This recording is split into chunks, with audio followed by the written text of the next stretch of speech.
start? I did not. All right, well, we are starting.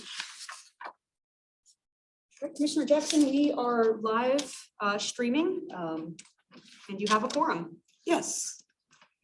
Well, I'll call the meeting to order here at 5:30 as the interim chair until we are organized. And I've consented to do so at Shannon's request.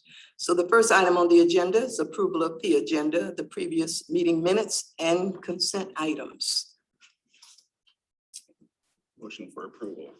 So we are going to walk through parliamentary procedure here in just a second. But as we talked briefly last meeting, what would need to occur is a motion for the approval of those items. Is there a second? Second. Moved and seconded. Is there any discussion? Just have one question. Is the expectation that the minutes would have been sent out in advance and we would have already reviewed them and be prepared to take action on them? So that's a great question, Commissioner Brown. So I did send out the minutes as part of your agenda packet on last Friday, and it was going out to your city email addresses. So in the future, you can expect all city communication to be going to those email addresses. Certainly, if it's something that you'd like sooner than the Friday before the meeting, we can work on that. Any other questions? Hearing none, those in favor of the motion, say aye. Aye. Opposed? Motion carries, and with that, the minutes and the consent agenda items are approved. The second item is our welcome, and that's being done by Mayor Ryder this evening. Well, thank you. It is so great to see the Commission on Equity here and ready to go to work. Just to give you a little bit of background on how I got here and how we got here. It was in 2015, 2016, it was right after Ferguson. I've been very involved in the National League of Cities, and for the last 3 years, I've served on their board of directors, and I've also been serving as the board liaison to the REAL Council, which stands for the Race, Equity, and Leadership Council. It was started after Ferguson when the leadership of the National League of Cities realized that local governments were just not prepared and have historically not addressed the many inequities that have been persistent within our communities for a very, very long time. And so it was with a strong advocacy from the executive director at the time and the board that the REAL Council was formed. At the time, I was the chair of the Military's Communities Council, which I helped start at the National League of Cities. And I was the current chair, and all the chairs of all the committees within the leadership group of NLC were invited to take part in the first REAL Communities Council. It wasn't a full council at the time. It was just an ad hoc committee. We were all invited to take part of that initial meeting. And so I went to that meeting.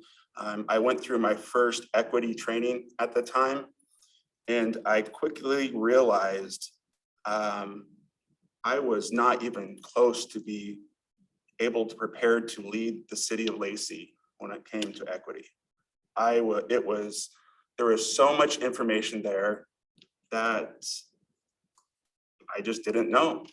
It was pure ignorance. It was not something that was taught to me through the public schools, through my, I got a degree from politics from Whitman College, and it wasn't discussed there.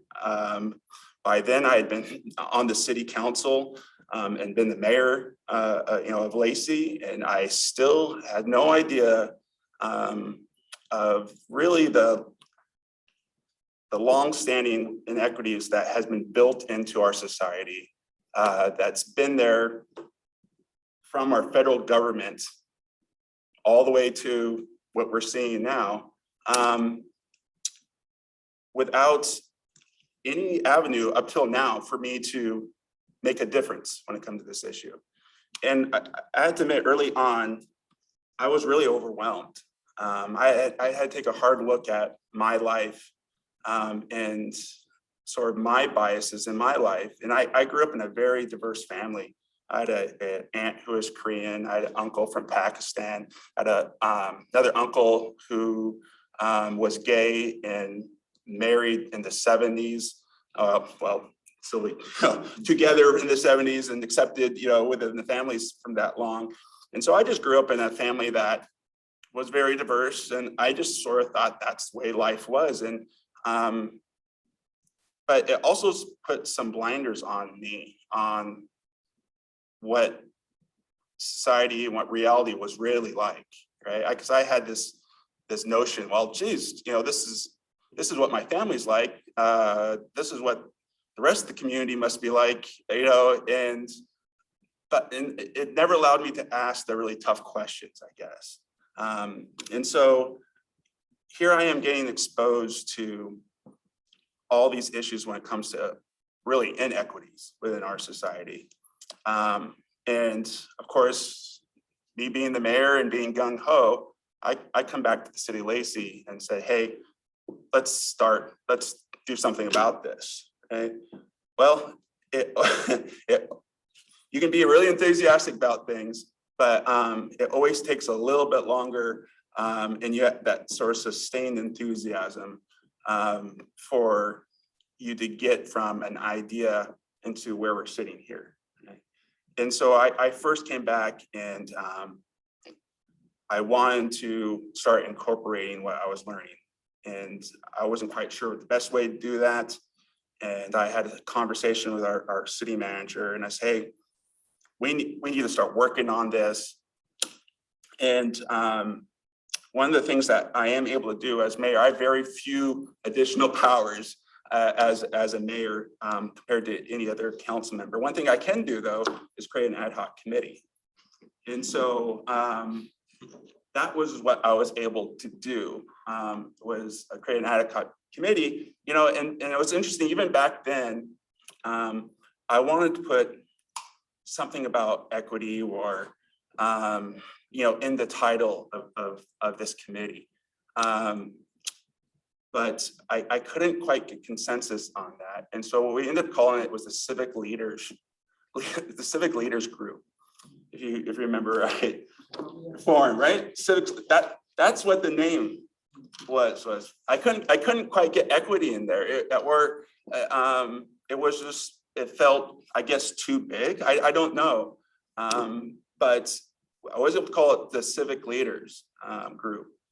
And we met, we had a conversation, and it was my hope that that Lacey would work for everyone, would be the government for everyone, that there's things that I don't know as the mayor, that I need help for my community to help guide the city on.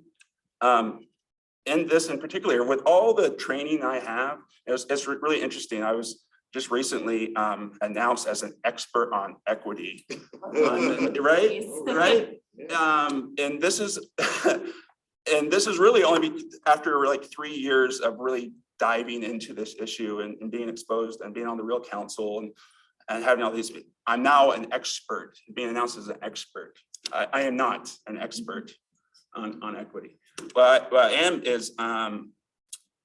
is very enthusiastic about learning more from my community on how our community can work for everyone, right? That is what I am very passionate about. And that is eventually how we got here. And so, as we all know, last June was a turning point, way too late turning point in our society. Luckily for the city of Lacey, we had already had an ad hoc committee in place, right? That quickly was changing from the civic leaders group to now we're talking about this commission where, council on equity, where we immediately reached out to and said, hey, we need some help. We need some guidance.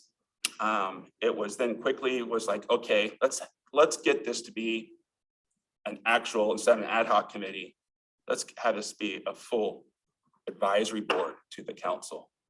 Something that I didn't believe would even be possible, to tell you the truth, even a year prior to that. Even though we had the ad hoc committee, it's such a big difference between being an ad hoc committee, which is really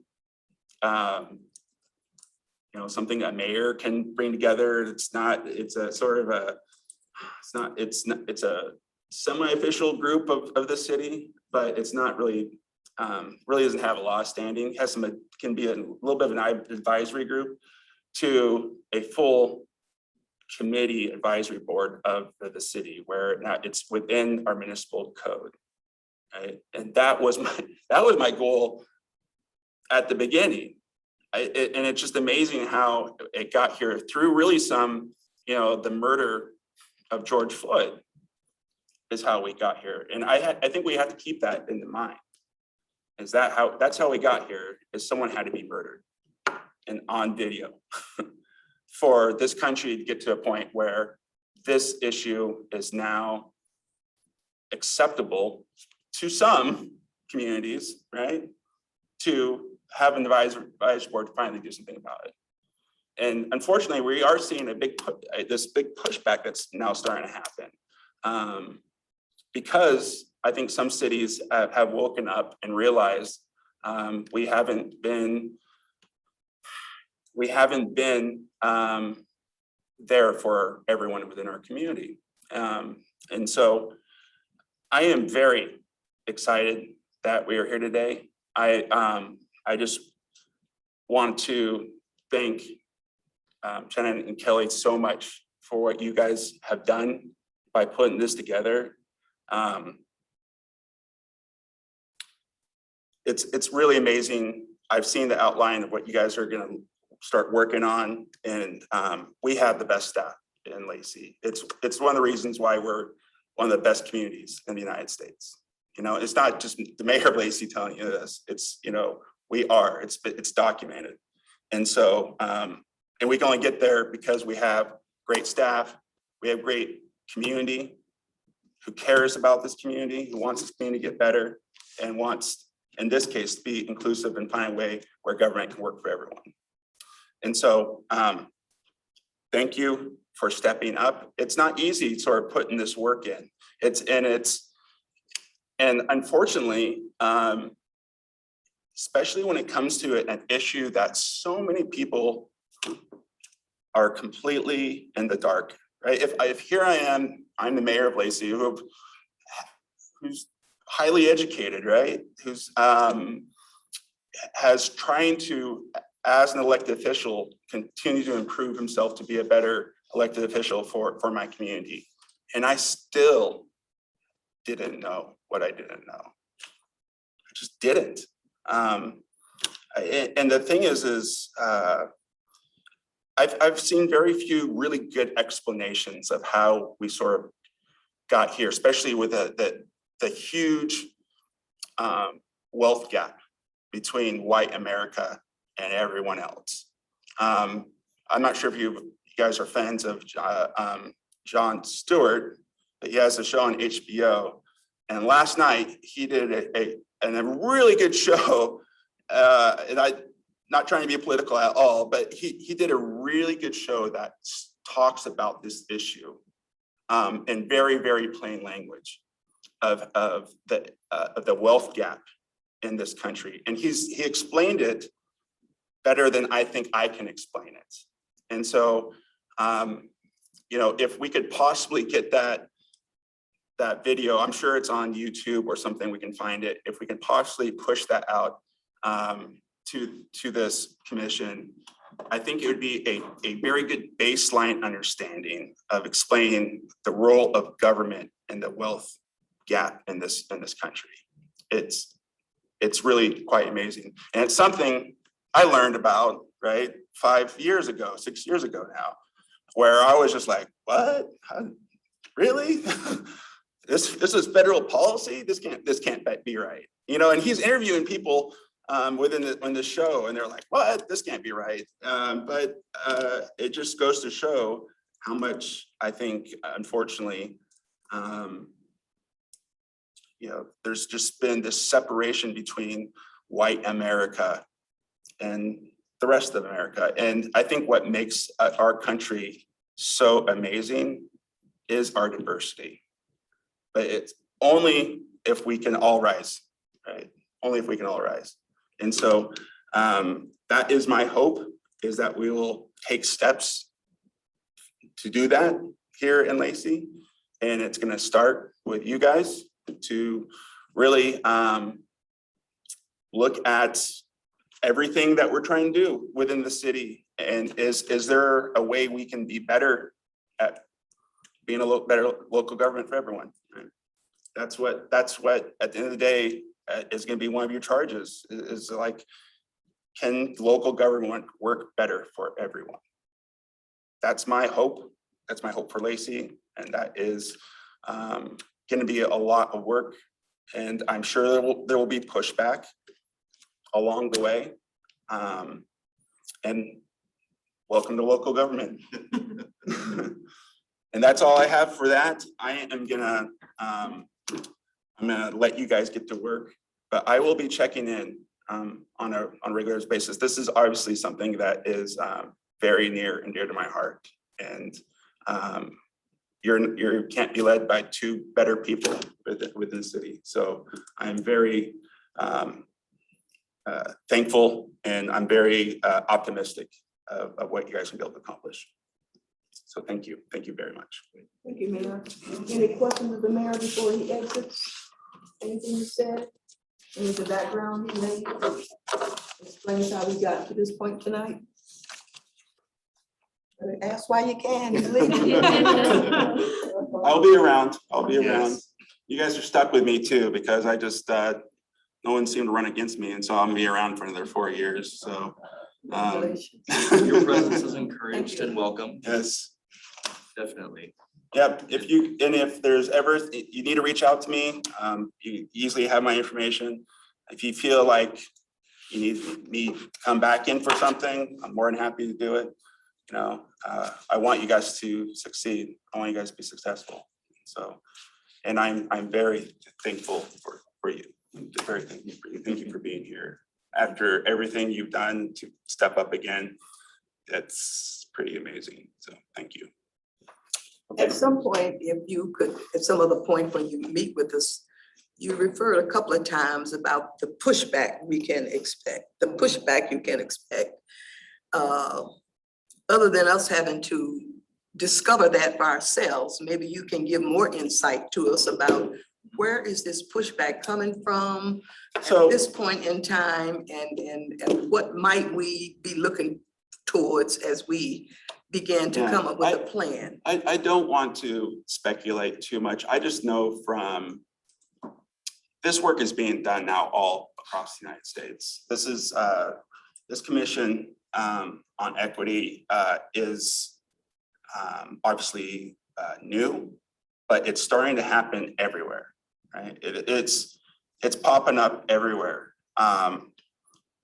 We may be in the top, 2%, getting started here, but there's a lot of cities across the United States where that's starting to do this work. I happened to be up in Bainbridge Island, a couple months ago, and ran across a commission on equity that was being started. It was sort of with the city of Bainbridge, and it was happening sort of in conjunction with the city as they started, and the city sort of kind of like, okay, we're going to work together. And so it happens that way, where the communities get together and they start to do this, and they start putting pressure on the city. It can be a full commission, advisory board like this. What we're seeing quite often in some of the bigger cities is a position within the city, a chief equity officer is what they're calling them. And so that is, you're starting to see that over the last 2-3 years, chief equity officers happen in larger cities that have the budgets who can afford it. And so talking to the real council, so I'm on the leadership team, which is the two chairs, the two vice chairs, and myself. This is the leadership team of the real council.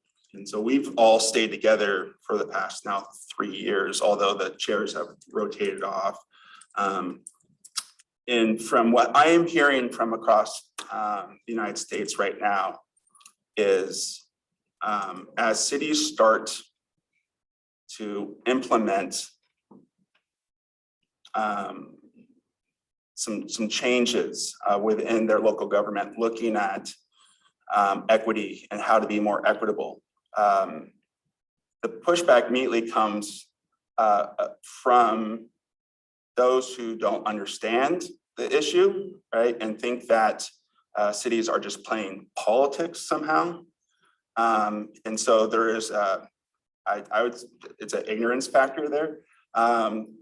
There's this feeling that we're here to take away something from someone to give it to someone else.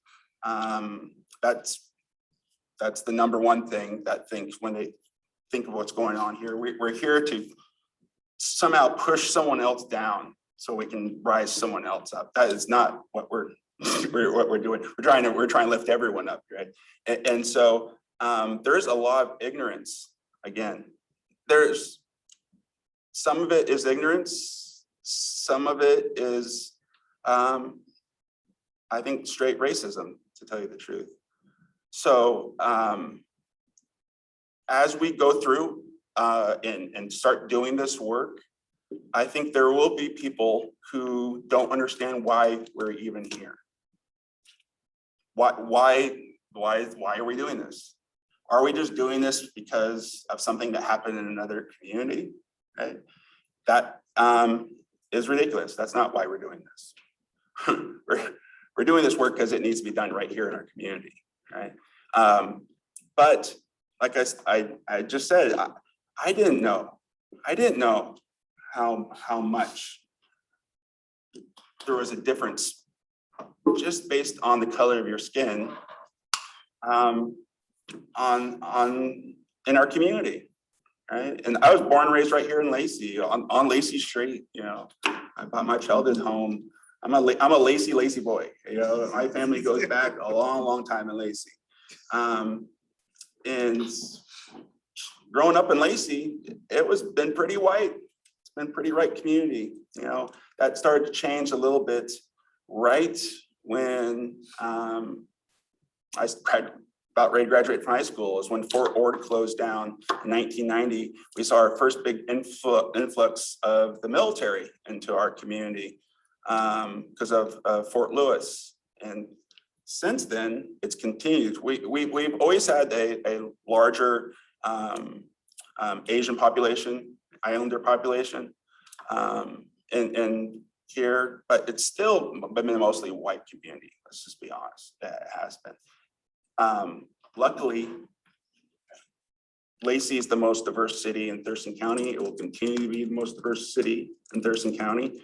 If you look at our public schools right now, entering into kindergarten, first grade, the most diverse class we've ever had in the history of our city. So our community is finally catching up to sort of the rest of America. And so are we prepared for that? I probably not. And so I don't want to be unprepared. I don't want to have policies in place that are there because we have been ignorant for some reason. And maybe there are policies in place because we're ignorant. Right? That's not to say those policies were put in place for bad intentions. It's because the people with policies didn't know better.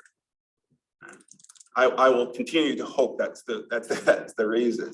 And so, but you know, sometimes when you get into this work, you look at it and you're going, boy, that just doesn't. I don't know how someone made that decision without thinking that. So I don't know exactly what the pushback is going to be. I know in some other bigger cities, it's been kind of ugly.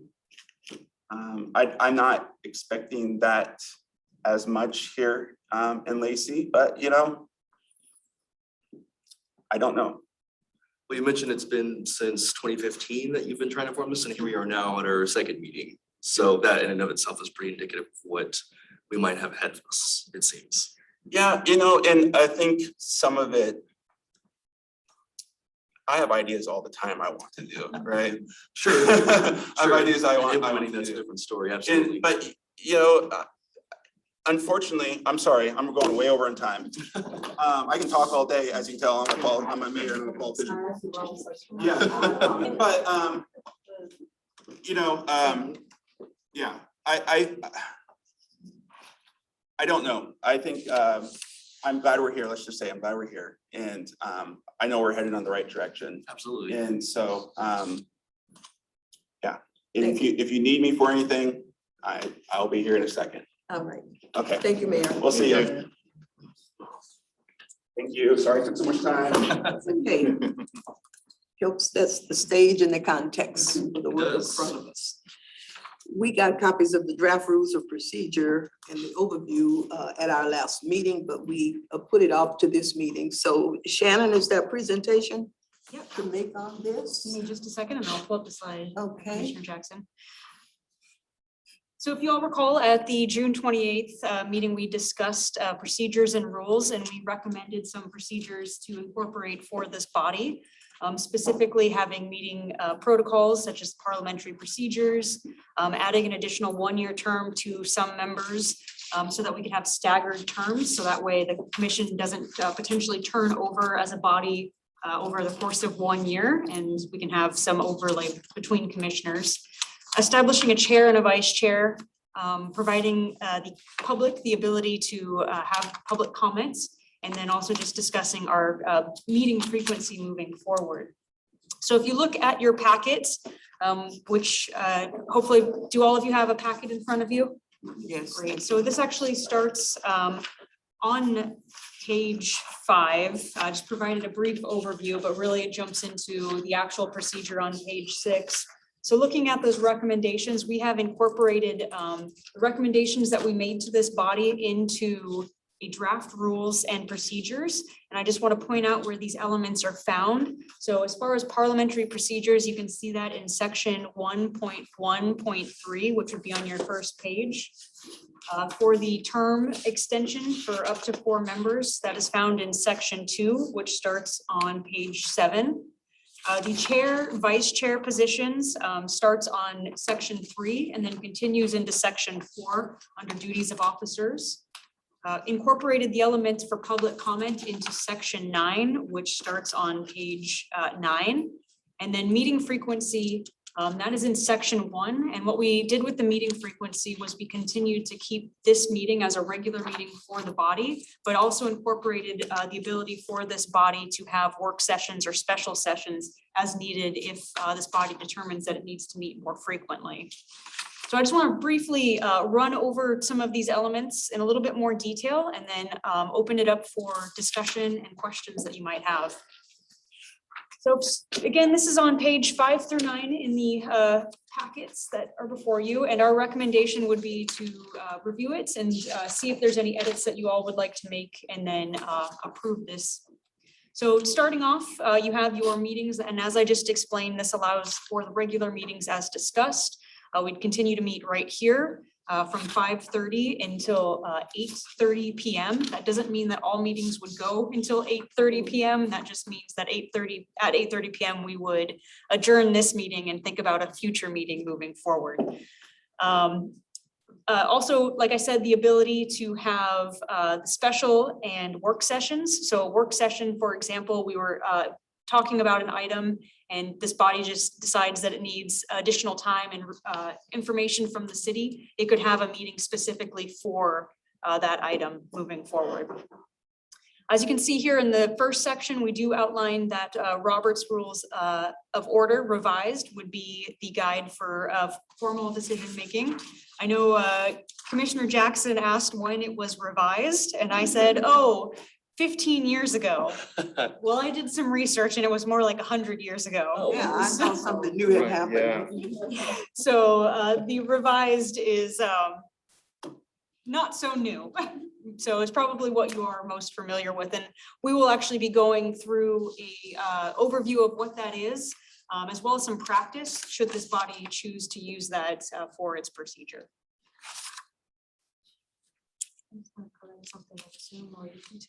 Great, thank you. So terms of office, I've explained this, just having that staggering. I just wanted to give you an example of what this could potentially look like. So you can see positions 1 through 3 would be your 3-year term, which is identified in what's codified with the Lacey Municipal Code. What we would do here is provide an additional year for positions 4 through 7, and this would be. My fault, sorry. I'm testing this. So this would be a special approval by the Lacey City Council that would allow those individual members to have 1 additional year added to their term. And again, as you can see, it doesn't mean that positions or people would stay the same on the commission, but at least it's not a huge changeover in a 1-year span.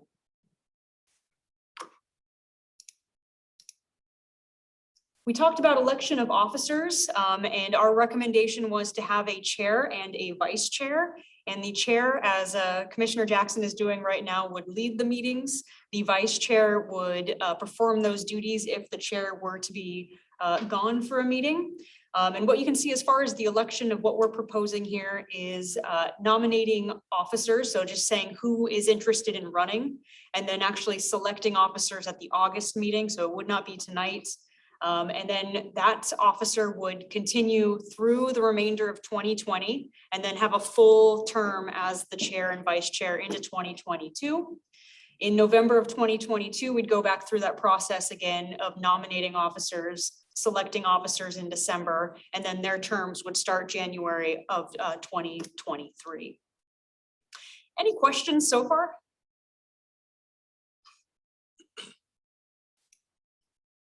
Draft rules of procedure.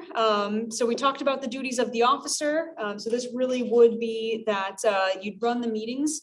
You would also have the power to create temporary committees. So very similar to what the mayor was explaining about his additional powers.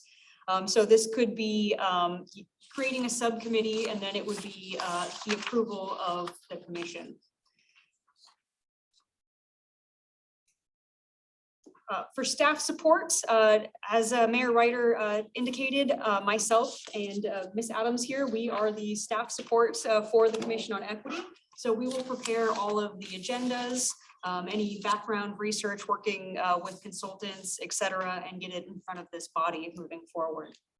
That would also include arranging any internal or external presentations. So for example, if there was to be a presentation by Human Resources or a presentation from an outside entity, we'd make sure to arrange all of that. Quorum, which you are all familiar with at this point, would be 4 members of this body. Just as a reminder, we will be getting a youth representative here in September. However, they would not count towards reaching that quorum. For organization and responsibilities, so as the mayor pointed out, this is an advisory board to the city council. So you would be making recommendations to the city council for action items. So that is the responsibility. And down here, I just want to point out that the responsibility of the chair is to present to the city council through the city staff. So again, at the chair's direction, we'd be reporting back to the council. That isn't to say, though, that you wouldn't have the opportunity to directly report to the council yourself. Our rest of our advisory boards meet at least on an annual basis in a joint meeting to present to the council, and that would certainly be something that this body would be doing moving forward.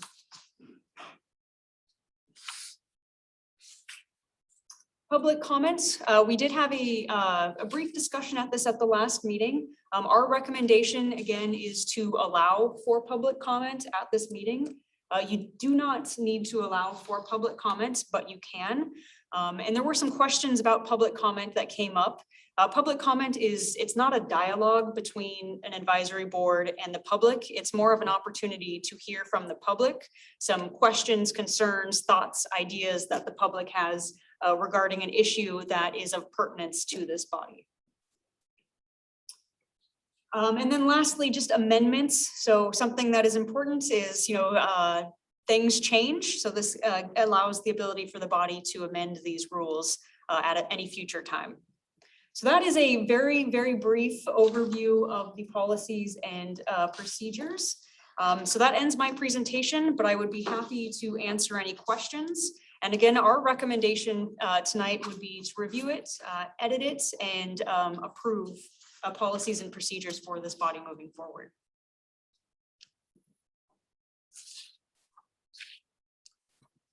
I've got a question about the general order of the meeting. I'd like to offer an idea to bring something inspirational to start the meeting with. I am aware of how much work has been done over the centuries, how many wise people, much wiser than me, to be able to maybe go around and take turns, but bring something that would start the meeting with some good, encouragement. Is that a possibility? Is that like? Are you describing some kind of beginning of meeting presentation of some kind that Just sets a tone for the meeting, or what are you? yeah, like more like a quote or a paragraph or something from a leader. Well, I can see that as a standing agenda item versus being on actually formalizing this, these procedures. So we can agree to, as the agenda, the first item on the agenda would be an inspirational presentation or whatever we want to call it, a moment. Something positive. Yes, and make that a part of our agenda versus formalizing it in this. Does that fit? So Commissioner Clay, if you take a look at section 1.2.3, it says in general meetings will include, but that does not mean that you could not add additional items to the agenda. I see, okay, so that would be. Where would that fit in? At the end of a meeting, like. He was suggesting adding it to the agenda itself, so it would be listed on the agenda and we would maybe be a part of our approval with that in the minutes from the previous meeting. So just be a standing agenda item, just like anything else would be. Okay. Yeah, So it's a nice idea. Yeah, so when we build out, it was a recommended general agenda, but as we build it and formalize it, maybe that's something we put in there as our agenda. I'd also like to point out, Commissioner Clay, that there's also the commissioner reports. So that's certainly an opportunity for commissioners to speak out on items that they want to discuss with the body as well. But we can certainly add as an item to the agenda moving forward, just a quote. We have to come up with a snazzy name for it. Well, I look forward to hearing the title you come up with. Please email me and we can get that incorporated into the next agenda. There are a couple of spots in the rules of procedure. I had a comment on the 1.2.3, the public comments, how that's listed. As I looked at those from the last time, I was thinking through the many public meetings I've attended. And quite often, many of them, I've given public comments. It usually comes early in the meeting before the business of the meeting proceeds. And if I've sat through the entire meeting, so much has been presented that I wish I had another opportunity to comment on.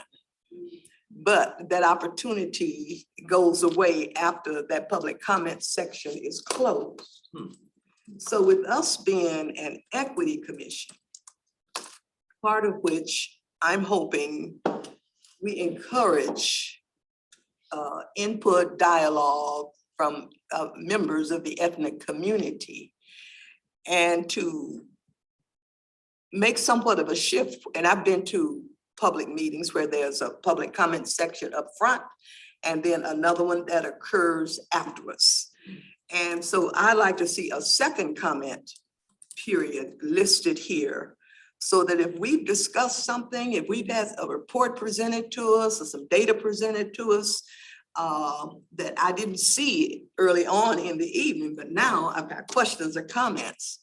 And so if we want to move towards an image of inclusivity versus exclusion, and that's been my experience as a person of color around Thurston County, trying to participate and interact in things, but it's limited to that one spot, a brief presentation of 3 minutes, no dialogue between whoever I just talked to, not expecting a decision on something, but no exchange, no, we'll take that into consideration kind of thing.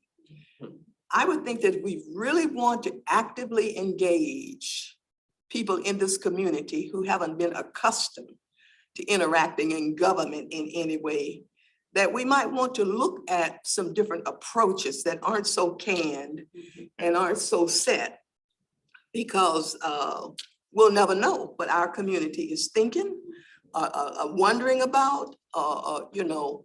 And so a second public comment session further down. And it kind of goes along with, well, number 9, the public comment, where the tradition is usually the body will just sit and hear what comment is shared by a member of the public. No dialogue. You know, that was an interesting point of view. Or you raised an interesting question, or, you know, can we get something at the next meeting that, you know, there's zero, that's the traditional way, zero dialogue between the member of the public that just came to address a body and the body itself. And, you know, people say, we can't get citizens in the public to come to our meetings. Well, they just sit there and listen and observe.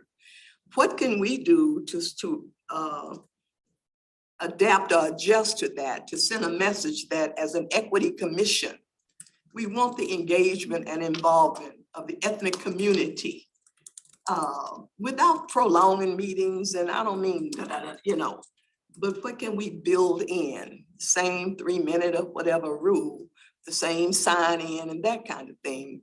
But if we're to interact with our community so we can adequately represent what they're thinking and questioning, somehow this ethnic commission might initiate a little different interaction model that maybe some of the other commissions might want to, I don't know. But I just know that it's one thing to show up at a meeting, it's another thing to actually have any input, any involvement, any dialogue. And it's pretty set in most places that public comment is upfront, and that's it. And quite often you'll come, make your comment and you leave. You're not interested in the rest of the agenda, and that's where the meat and it happens. But you know, you came, you made your comment and you left.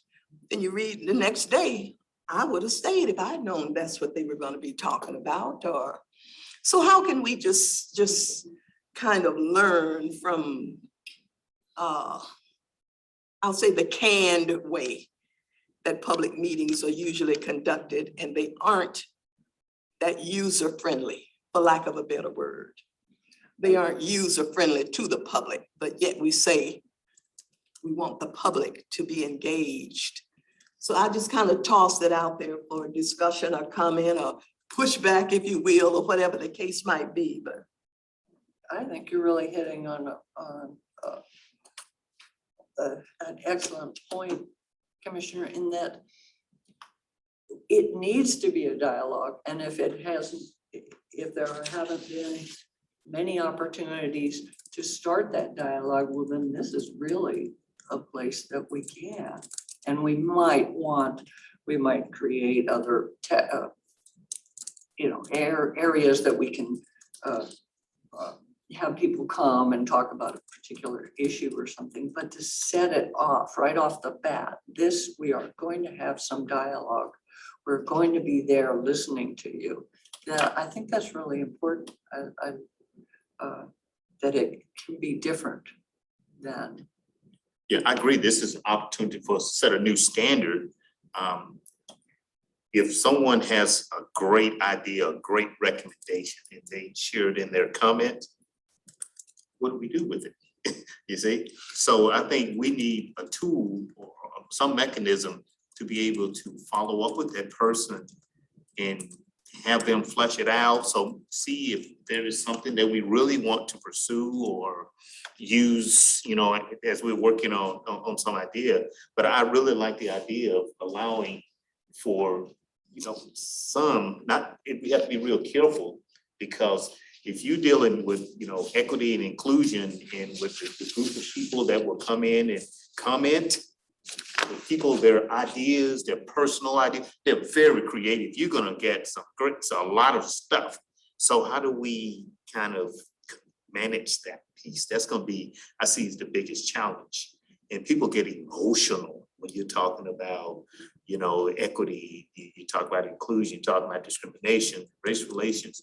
People get very emotional. So we'll have to have a mechanism not to let it get out of control, but somehow hone in on great ideas of something that has worked somewhere else that someone has made us aware of. We do the research and look at it and, have that person be a part in helping us develop it if they are an expert, if they know something about that particular area. But, the same old standard stuff, I think this is an opportunity for us to Shake it up.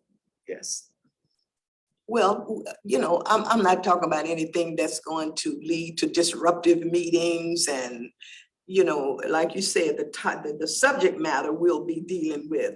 We could be inundated with disruptions and never get to the business of the committee. Yeah. So I'm not talking about that. I'm just saying, in our creativity, can we figure out some kind of way that we're more inclusive than we are exclusive? And there might be an opportunity, to have a forum where people can just come talk to us. It's not on the agenda itself, but I'm just talking about the agenda and the early on public comment where there isn't an opportunity later on in the afternoon, evening, or whatever.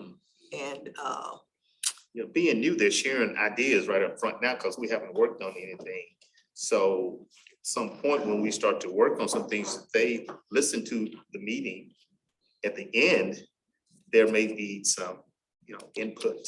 So, I think if it's up front and however many 2 speakers or 3 at the end for 5 minutes or 2 minutes or whatever, that would help us to move in that direction. So I like that idea. Whenever you brought up the idea of having a secondary public comment session, and I guess you kind of spoke to it as well, Commissioner, that a way to kind of manage it, but still allow for that public comment we want on specifically what we've gone over that day. Would it be pertinent perhaps to limit that discussion just to the agenda items of that day or the business of that day or that session or that meeting? So whoever has comments, it just needs to be relevant to whatever we've gone over at we that would day. need parameters, that's for sure. Right. Yes.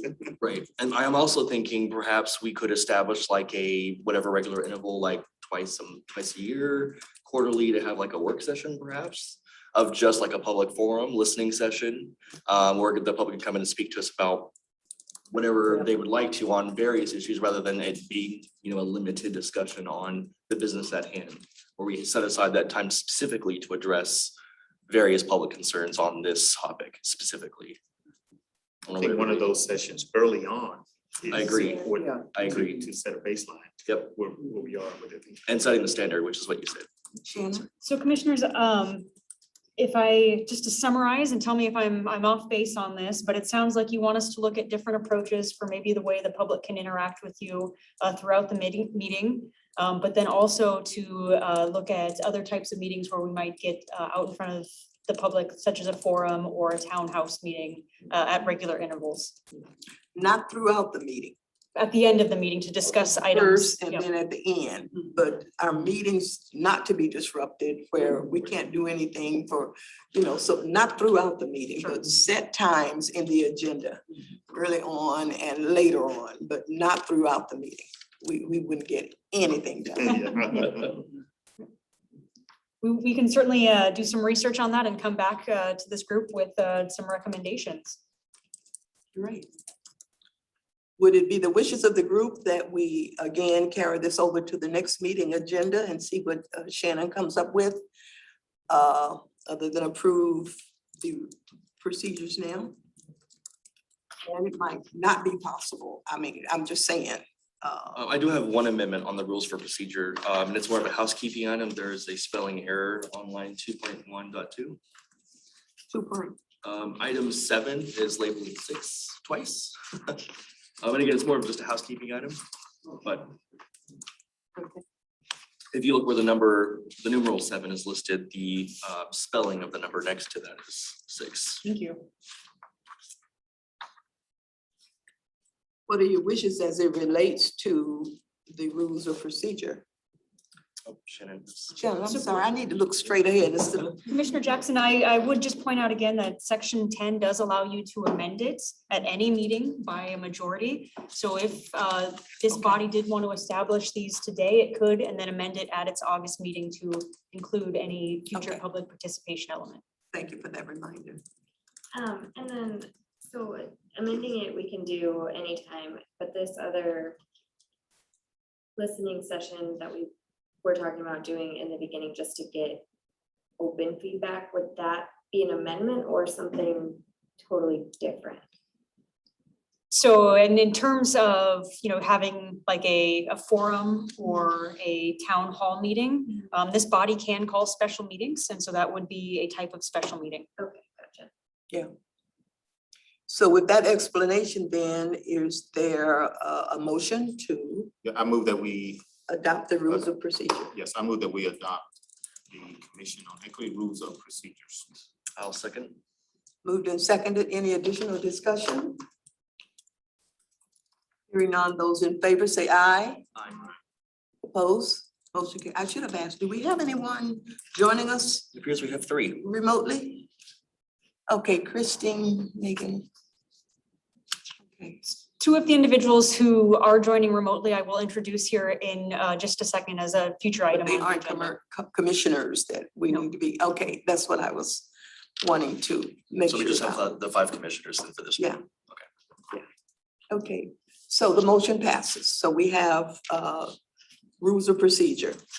And the next item is Robert's Rules Revised Overview in Practice. Well, I will just say that all of you are doing Robert's rules very well at this point, so this might be a very quick overview. I'm going to share my screen with you all one more time here.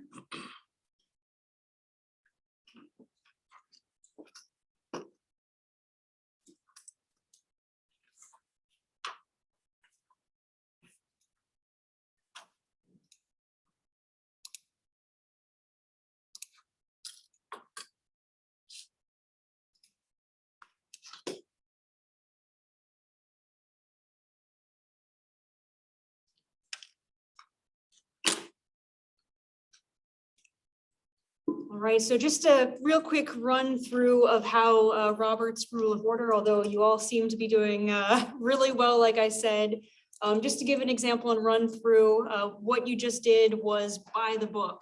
So to make a motion, there would be a person who says, I move to approve, whatever. You would get your second as you all just did. And then with a first and a second, you could then do discussion. So you could ask if there was any debate or any future discussion once it has a first and second. If there is no second, the motion will not be considered at that point moving forward. Any questions? All right. The chair, like Commissioner Jackson just asked, is there any debate? And if no debate happens, you can go to voting. If there is a conversation, that would be the time to have it. If there was a debate, If there was an amendment that wanted to be made by a commissioner, that would also be the time to make that amendment. So this is just an example, and I am by no means recommending this. Up here under item 4, you can see I move that the motion be amended by striking out the following word under section 1.21.830 and adding it in its place 9 p.m. So you can see in your example of your procedures, that would be extending the time at which this meeting would stop from 8:30 to 9 p.m. There would be discussion about that. And then with the discussion being closed, there would be a vote on that amendment to the motion. And you'd have your vote and there'd be ayes and noes. And whichever one had the majority would pass. Ties, if there was a tie, again, that means the motion is lost and doesn't continue. Any questions on this? Motion is lost till maybe the next meeting. It could come back in a future conversation. That is absolutely true. But at that point in time, you would move on from whatever the amendment was or whatever the motion was. And since you all seemed highly proficient, I don't think we need to go through an example of this. How comfortable do you feel as a body just moving forward? Yeah, I've used it forever, so I'm very familiar with it. Great. He goes back to it before it was ever revised, so. forever. Believe it or not, I was on a high school, Future Farmers of America Parliamentary Procedures team in high school. Finished second in the state. Mine's a long time. Well, that is my presentation on parliamentary procedure. Great. Thank you for that. And this is kind of a Cliff Note version, you know, something to keep handy as we need to refer back to it from time to time. There's some special provisions Yeah. in there that we haven't used yet, but I'm sure we will at some point. Right. Definitely use that to reference. I really like the flow chart too. I appreciate that. Yeah, it's very handy. Great. Nominations of officers for the chair and the vice chair. As Shannon indicated, we were going to take nominations tonight, vote in the August meeting, and move from there. So we need 2 officers, a chair and a vice chair. Are there any nominations for chair of the Equity Commission?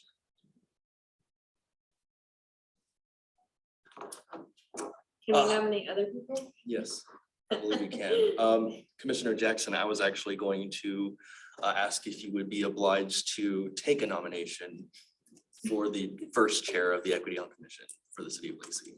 Shannon and I had this talk today. When she asked me to do this, I said, provided. And that's why provided." I'm asking. I appreciate that. And this chair position is for 1 year. Correct, for the remainder of 2021 and then through 2022. Yes. Yes. And I would like to nominate Commissioner Jackson for the position of chair. Second. It's been moved and seconded that Commissioner Jackson be nominated for chair. Are there any other nominations? This is awkward. You're like Mayor Andy, he's also running unopposed. Hearing none, then the nominations close with that of Commissioner Jackson as chair. Nominations for vice chair.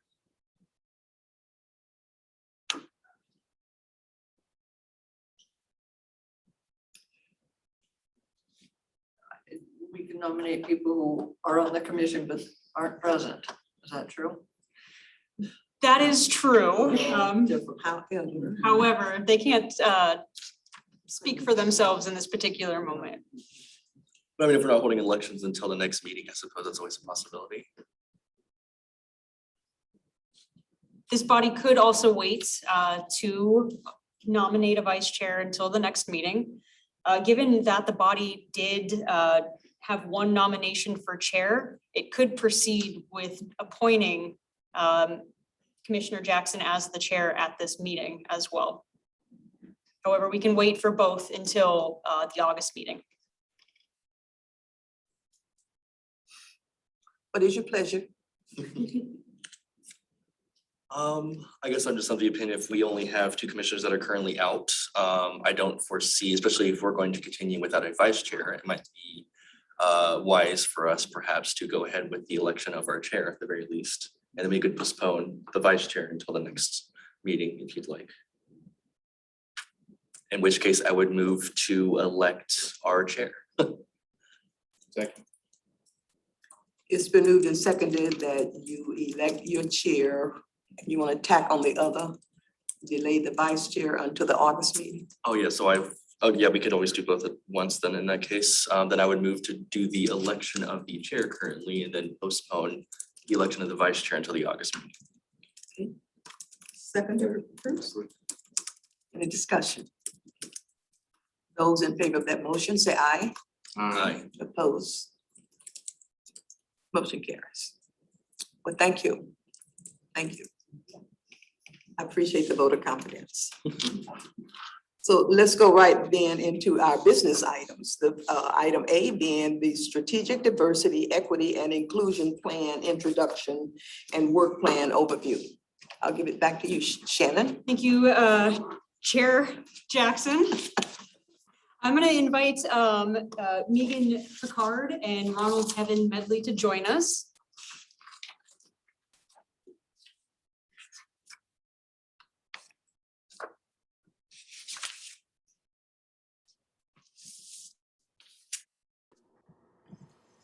Hello, can you all hear us? Yes, I can hear you. Perfect. Yeah.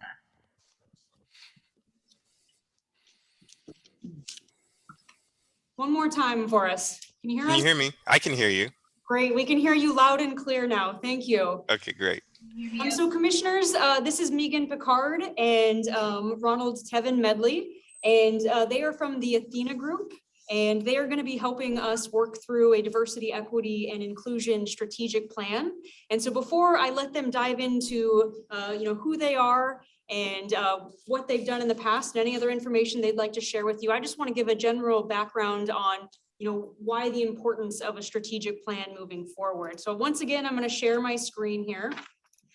And we're going to go advance a few slides. So what is a strategic plan? Briefly, it is a document that establishes direction for an organization, and it's a living document. It's not something that is made and done and that's put on a shelf forever. It's something that should be living and used by an organization moving forward. It typically includes elements like a vision, mission, goals, action items, and then data measurements to see how you're performing on your vision, mission, and goals. It looks at long-term what you're trying to accomplish, but it also outlines kind of short-term steps, again, those action items to get to what your long-term goals are. And those are typically shown in objectives. They don't have to be yearly objectives. I just put yearly objectives up here. They can be yearly. They could be, kind of, again, long-term, but that there would be measurable steps towards obtaining those objectives. So as I just introduced, we will be working with the Athena Group on this project. And so moving forward with this body, so we're going to be having 10 workshops, and each workshop is going to be an hour and a half. And this will go from our next meeting starting into all the way to May. So it'll take up a good portion of the beginning of the meeting. However, I just want to remind this body, you do have the opportunity for a 3-hour meeting. I'm not suggesting that every meeting should be a 3-hour meeting, but that this would really help serve as the foundation and platform, not only for this body, but for diversity, equity, and inclusion efforts by the city moving forward. So the outcome would be creating some strategic plan for the city to be considered for adoption by the full city council. And let's see here. So I'm going to stop my share really quickly, and I'm just going to allow the opportunity for Megan and Tevin to introduce themselves. Thanks, Shannon. I'll go first. Hi, everybody. My name is Tevin. I go by Tevin. I use he, him pronouns. Just a little bit about me. So I have a bachelor's in African American Studies from Arizona State University and a master's in Policy and Applied Social Research from Macquarie University in Australia.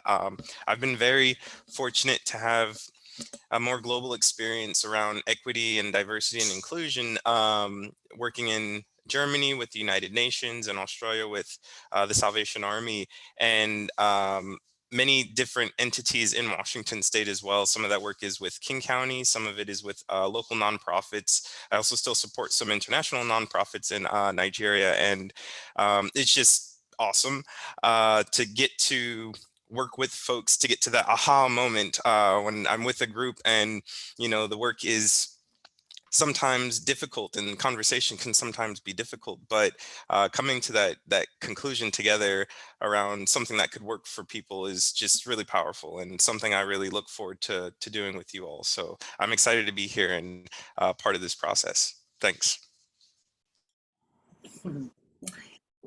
And hi, everybody. I am Megan Picard, also a partner at the Athena Group. I use she, her pronouns. I am really excited to work on this project to support Tevin's leadership and this collaborative process with all of you. Let's see, a little bit about my background. I earned a bachelor's degree with a focus in multicultural approaches to social work, as well as my master's in public administration, really emphasizing community and public engagement to develop public policy. Both of those degrees I earned from the Evergreen State College. Which I have a great deal of respect for. Actually, my second path to my higher education, just because I really valued their approach to critical thinking and working in groups, and I carry that learning forward throughout my career now. I spend most of the majority of my time working on designing and leading inclusive community engagement processes. It was really wonderful, actually, to listen to y'all talk about that. Tevin and I were chatting a bit, listening to you, just really getting excited about supporting you in this work. So I get to bring a little bit of that if it's ever useful as we go forward. And so, you know, most of my work has been in and around Washington State, though I've worked in 12 states around the country. Supporting, you know, small to large communities in doing really thoughtful, engaged planning and policy development work. That all started back when I was working directly for the Association of Washington Cities as a social and human services and law and justice advocate, as well as the racial justice campaign coordinator, which was part of a national campaign. So I got, actually, that was my first entree into really supporting individual cities in doing great work around equity and inclusion and in their engagement processes. So I think that I won't bore you with the rest of my history, but I want to say that I am really excited again to be supporting the city of Lacey, as I'm also working with the city now in their strategic plan on homelessness. So I will pause there, stop there. Kevin, would you mind giving just a kind of brief overview of what the 10 sessions are generally looking like and what this commission can expect kind of moving forward? Shannon, I can't hear you. Oh. Can you hear me now?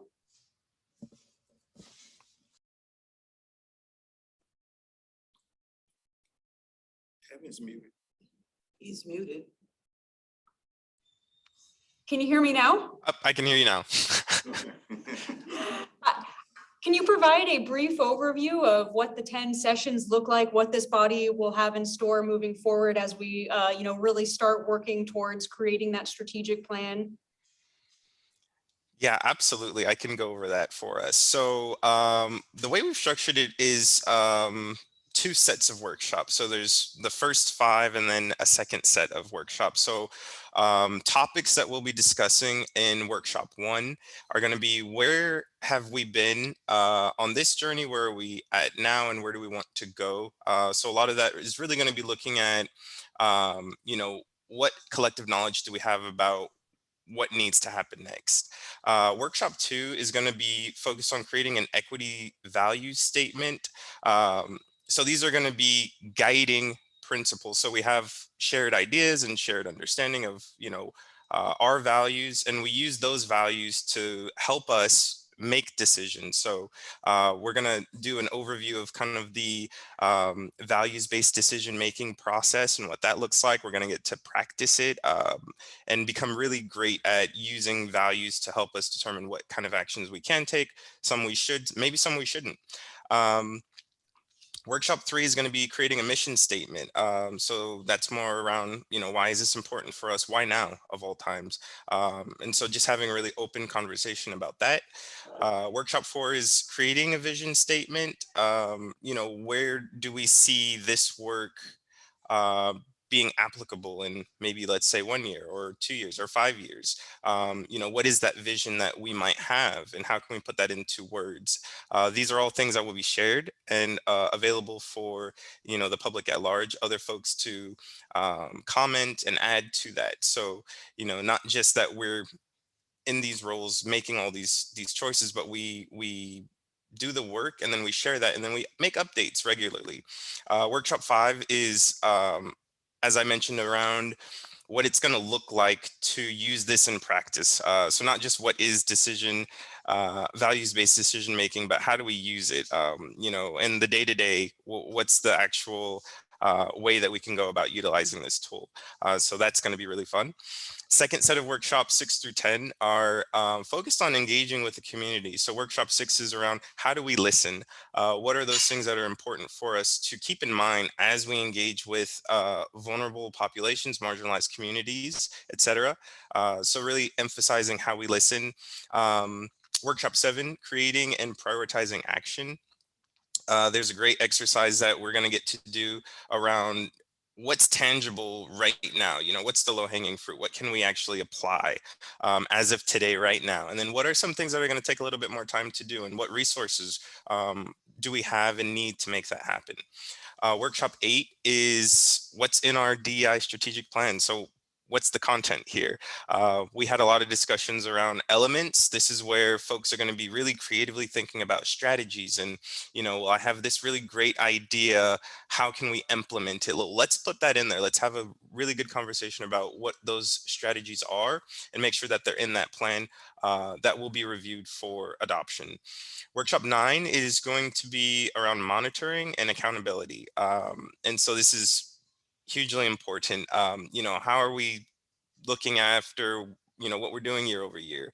Do we have baselines, as I heard mentioned earlier? Do we have some way of tracking our progress? How do we know that we're getting to the goal? So we're going to talk about monitoring. And then workshop 10 is time for reflection. So really taking a step back after this process is done and saying, okay, well, how do we feel about that process that we just went through? Is there anything missing? Are we ready for what comes next? Are there any adjustments that need to be made at this point? And that's just a very kind of high level overview of what we can expect going into this work.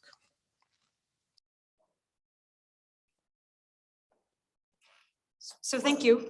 Question.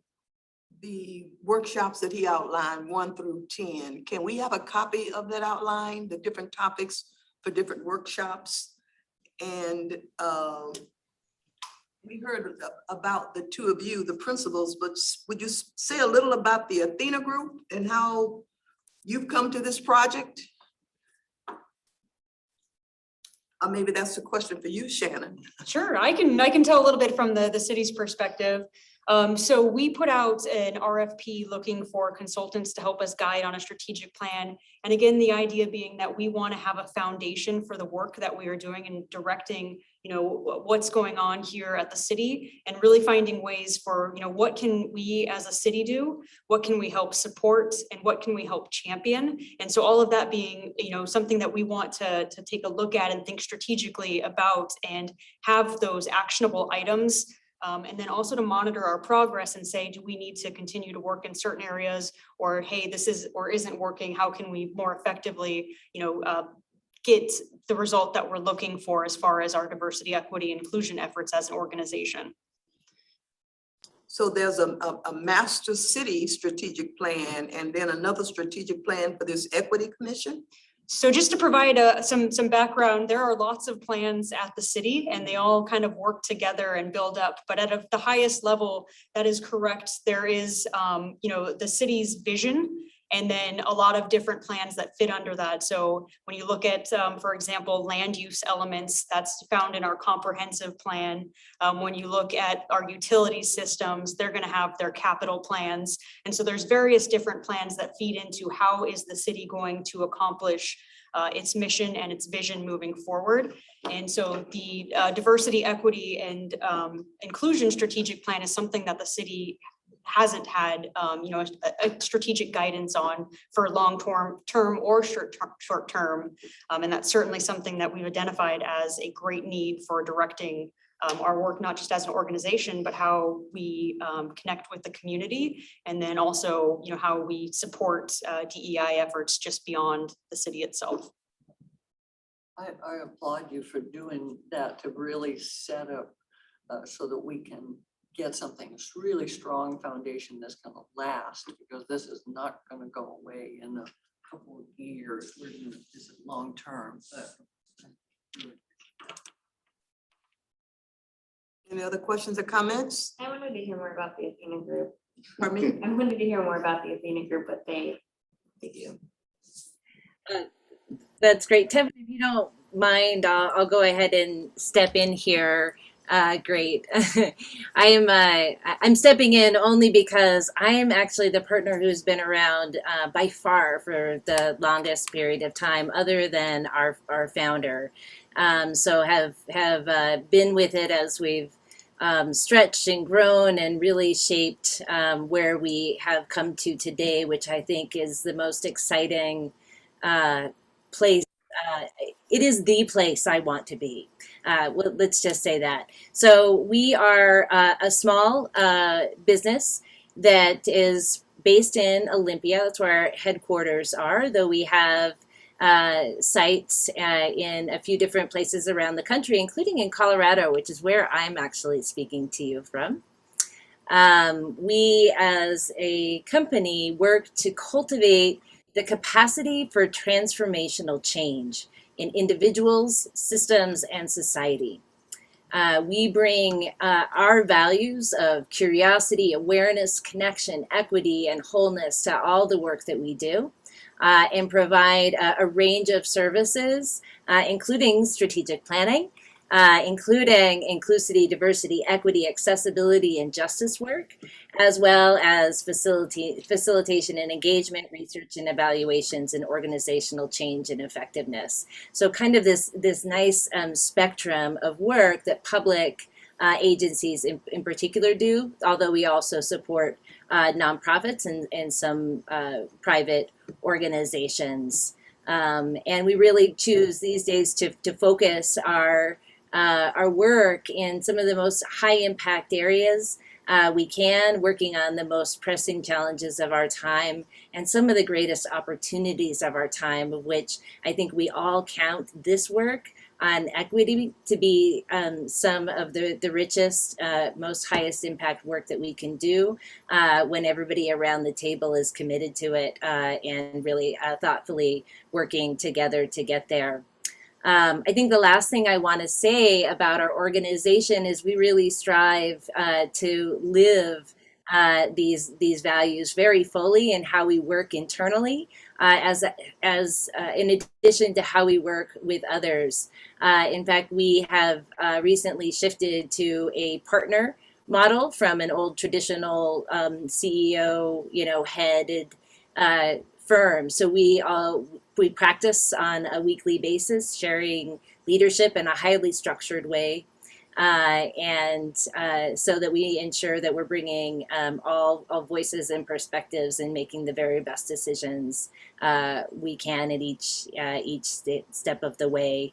Tevin, is there anything you want to add from your perspective coming in? Yeah, definitely. So a lot of my background is with marginalized communities. So I spend, face-to-face time with folks, which is a really amazing opportunity to have. And one thing that the Athena Group does very well is community engagement, which I think is such a big portion of what this work is and what it could be and what it means to folks, is how do we, without causing harm or additional harm for folks that have already been harmed, how do we engage them to create something that can work better for them? How do we do that with them? So these are some of the greatest models that I've ever seen. And this is something that I do every day, is, you know, sitting with folks and listening to them and finding out what's important for them and you know, what's going on in their world. And that I think is a very admirable and something that I just haven't found anywhere else. I don't know of any other organization that's really doing it to that extent, to that level, and with that much care involved.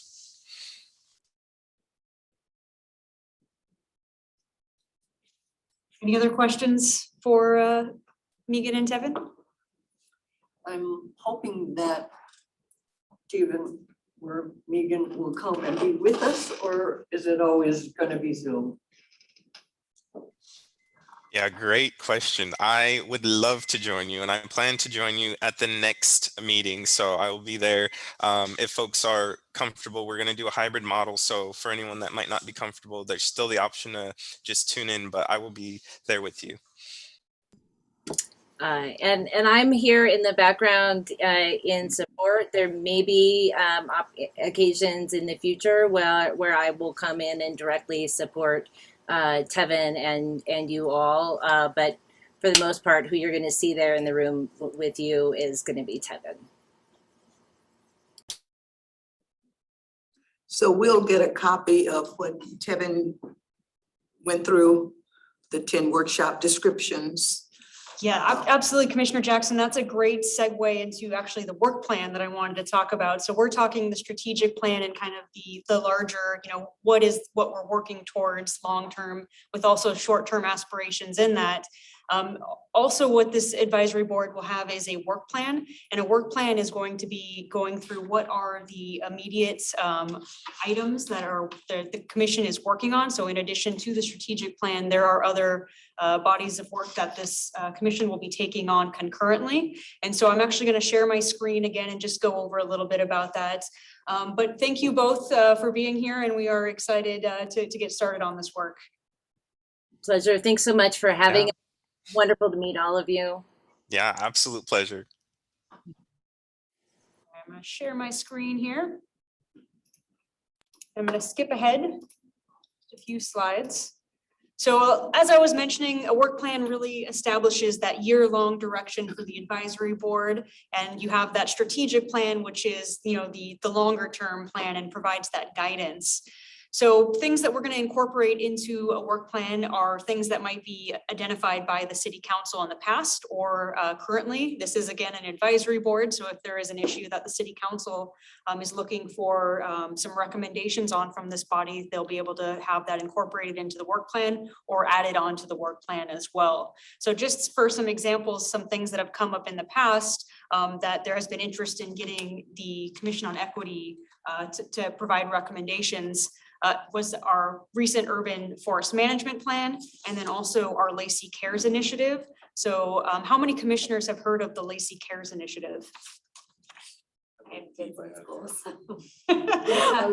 a little. So this was recent, and we're still in the middle of it. There are 3 phases to this, and we are just wrapping up phase 1, but it was an initiative, and it is an initiative to re-engage with the community and get the community's perspective on, you know, where we're at and where we're going as just a city, not just the organization of the city, but the city of Lacey as a whole. And so as phase 1, what we did was we did a survey, and this was available to the greater community online and in 5 languages. There are 2 additional phases of this engagement initiative. And so certainly something that this body is going to be taking a look at is how do we do those community and engagement efforts. Now, I know, you know, as part of the strategic plan, we will certainly be taking that up as kind of long-term strategies, but we'll also want to be looking, well, what can we do with specific strategies right now moving forward? How can we get more people involved and engaged with those types of activities? And as I mentioned earlier in our meeting, there will also be opportunities and regular occasions to meet with the city council with joint meetings. So just kind of looking at potential work plan items. So as far as, the outline that Tevin overviewed, we will certainly be getting that to you, commissioners. And then in addition to that, we'll have kind of a parallel running work plan with some suggested items to discuss at our next meeting as far as what could the remainder of 2021 and into 2022 look like. And so what we're recommending is that a bulk of the meeting is going to be taken up by some strategic plan work, but that we also have that opportunity to take up work plan items in addition to our regular agenda items. And as I've heard from the commission, also some elements of engagement at the end of the meeting as well. So that just gives you here on the right-hand side a table that kind of shows what that could look like. Again, we don't anticipate that every meeting would be an 8:30 meeting, and this body can hold special meetings and work session meetings as well if we need more time to look at items. But the idea being that, focusing on strategic plan work, but then also taking up those items as identified in the work plan or perhaps as identified by the city council as needing recommendations from this body. So some potential items just that we are looking at and have heard about previously are listed here. And again, we will be working on a draft and then putting it in front of this body to discuss moving forward. And so just to run through a couple of them, looking at in the future of creating equity tools such as an equity map, a land acknowledgement. Engagement strategies is a big one that we've already talked about, especially in connection with the Lacey Cares, but also beyond Lacey Cares. How can we get more of the community engaged in what we're doing? And town hall meetings, which is the last bullet point, which is great to hear that the commission is very interested in getting those perspectives, and that's part of that greater communication and engagement with the community of Lacey as a whole. That is just a brief overview. Again, we will certainly come back to this body and just take a look at those items. But for right now, I'm going to stop my share and just see if there are any questions or that I can answer for this body.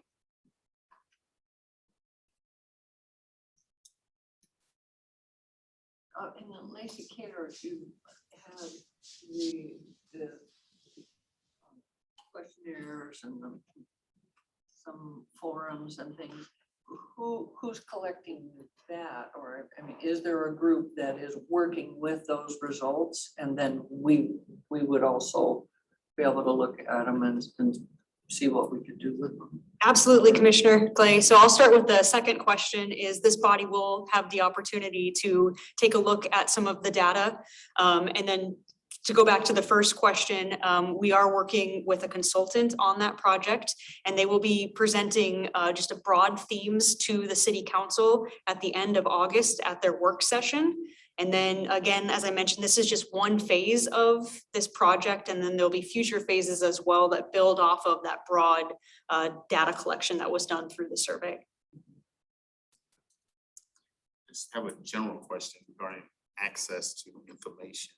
So as a commissioner, will we be able to do more in-depth research on like reports and things that exist? Because when I was competing for this or applying for this, I couldn't get I can only get surface information. So is there an additional access we have if I have to come here and sit in a room that's locked down or something and read information? So Commissioner Brown, as the staff support, we will be doing a lot of the putting together of information, data, and research. And certainly if what you're looking for is not covered in a report, let us know and we will try our best to find that information moving forward. But also there is opportunity, with this body, as you have discussed, to have, different types of meetings. And so we could explore other kind of information, whether it's bringing people in to talk about a topic or town hall where you hear from a variety of perspectives to get more information on a topic. Because I'm really interested in knowing where Lacey is in what Lacey stands in a lot of areas, with, the employment, the percentages, ethnicity, all of those types of things in the various departments, how they're staffed and, I'm interested in that type of stuff for knowledge base. So as we're going forth, I would have that, as in my database. Absolutely. And Commissioner Brown, that's going to be part of our strategic plan as we work for that too, is setting that foundation of what has the city looked like? What does the city look like? So we will be getting this body more data moving forward in this process. And that had been an issue that came up when that citizen group was meeting. What is the profile of Lacey? I've lived here 50 years and I could not tell you right now, percentage wise and demographically. I know what I see, I know what I feel, but what percentage of Lacey in the growth management area are people of color, are low income, or whatever.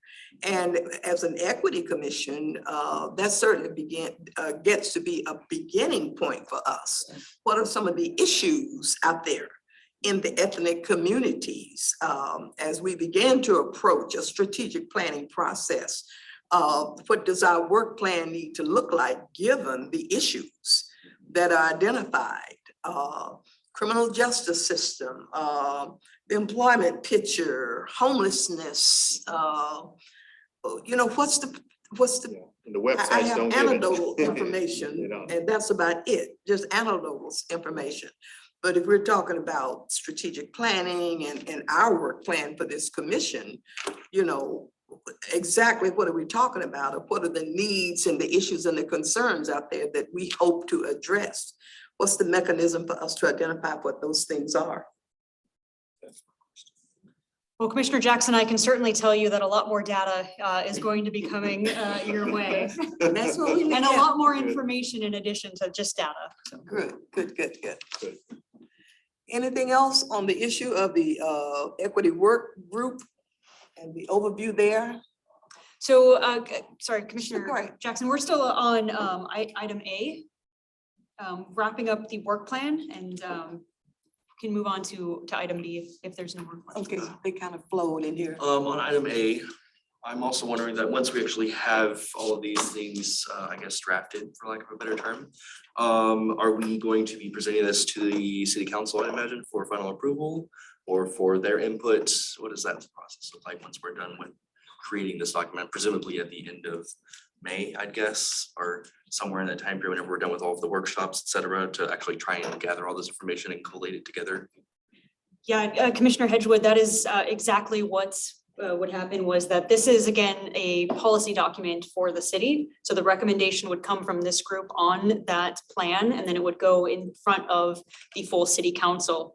In addition, before going in front of the full city council, it is our recommendation also that it would have the opportunity for review by the community for feedback for this group as well. That's actually what I was getting at. So I'm glad that you mentioned that, because that's exactly what I would suggest as well before we brought it to the city council. So I think we're in agreement there. I like it. Nice. Anything else on item A then before moving to item B? Excited about it. Item B. Kelly. Hi, so I'm Kelly Adams. I'm the management analyst at the city manager's office. And I stepped into this role in 2020. And there was a question at the last meeting about what was the citizen group, the work group on equity. And I can tell you just a brief history on it. So back in 2018, the city manager's office started doing some outreach based on equity issues, things that we as an office were hearing, and it was pervasive across every context, issues that we just couldn't get around, and we kept hearing about, but we didn't have any data. And I think that you have identified this problem in many of our conversations. What's the baseline? Who are we as a community? Who lives here? We say we're the most diverse, but what does that mean? And is that reflected in our workforces and equal access to resources. So these issues kept bubbling up. And so the city manager's office reached out to different civic leaders that they could find across the region to see who could come and speak and gather and share information. There were difficult conversations. A lot of the information was really gathered through individual interviews. We came to realize that bringing people together as a group in the way that we dictated the terms didn't really yield authentic input. And so there were a lot of, and I started doing individual interviews, and Dr. Jackson was so kind, Chair Jackson now, was so kind and so patient to really ask those questions of, okay, so you know this, how can you prove it? What are you going to do about it? What does a work plan, strategic plan, how can you prove that you've changed something? And so through these difficult conversations, we were very fortunate to be able to move this. Not fortunate, that's a poor choice of words. The murder of George Floyd really pushed that into the spotlight. And we were able to carry those conversations and those experiences forward to say we need something stronger. And having this commission, having the ordinance passed, it really gives us the first step towards going and gathering that data to tell you who is in the community so that we know what's missing. And that is the background of the work group. And if you don't mind, I just want to say the names of those who are in the work group to thank them again as many times as I can. So Dr. Thelma Jackson, Tam Q Din, Nam D Nguyen, Mustafa Mohammed Ali, and Antonio Gallegos. And a special mention to a very wonderful member of our community, and that's Isaiah Vamoto, who was an early motivator for, no, we need a resolution, we need an ordinance, we need something stronger than a statement.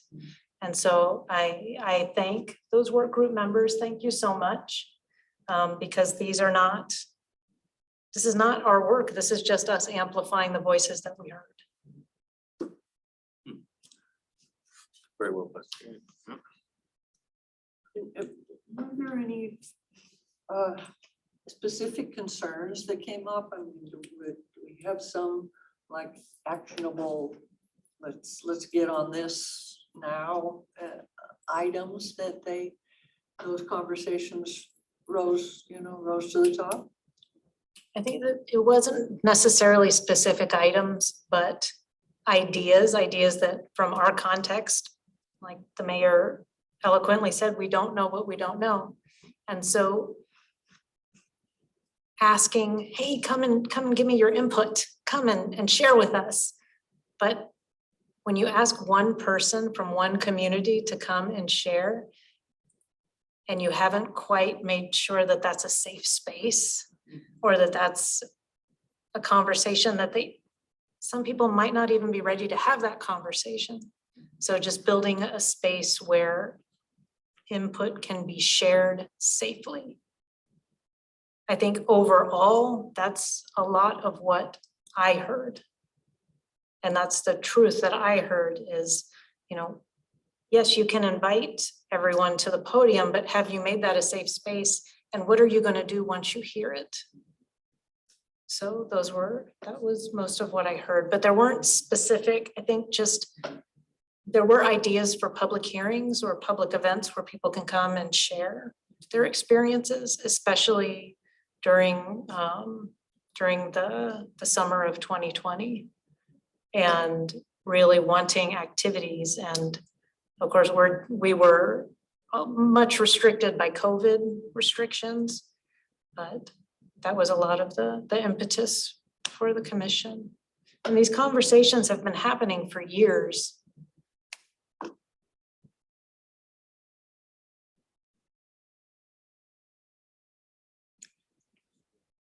I would just add to the people you identified who were part of that group.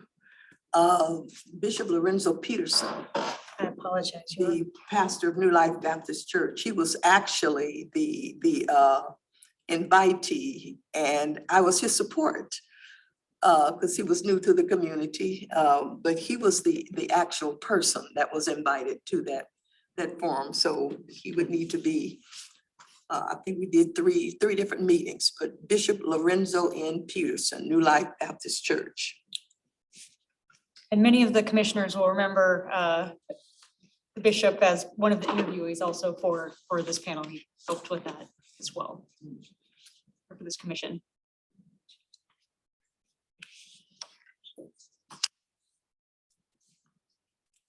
I would also add that in those early meetings with that preliminary group, the suggestion was made, as a way to get going, was to begin to have potlucks with of ethnic food. And there was quite a pushback to that. And we said, we are beyond potlucks, and this was before George Foreman, so the temperature in the country wasn't as high at the time. But that was the initial interest, was bringing ethnic groups of people together over food to start developing relationships and a safe space. And so things just kind of got put on the table, and then the rest is history. That brought it back to the table real fast and really made the issue of coming together over ethnic food. That was kind of going back to the 60s or the 70s. And so it has evolved, and it's a good thing to see that it has evolved. It's unfortunate it evolved the way it did, but it did. And so it is what it is. Here we are. It's messy. It's the conversation we have. Here we are. I just wanted to add that little bit in there. No, I appreciate that, Chair It was Jackson. awkward at first, And that but was now my- it has a lot more substantive direction and meaning to it. Yeah, I appreciate you adding that additional context. thank you. Anything else under item B?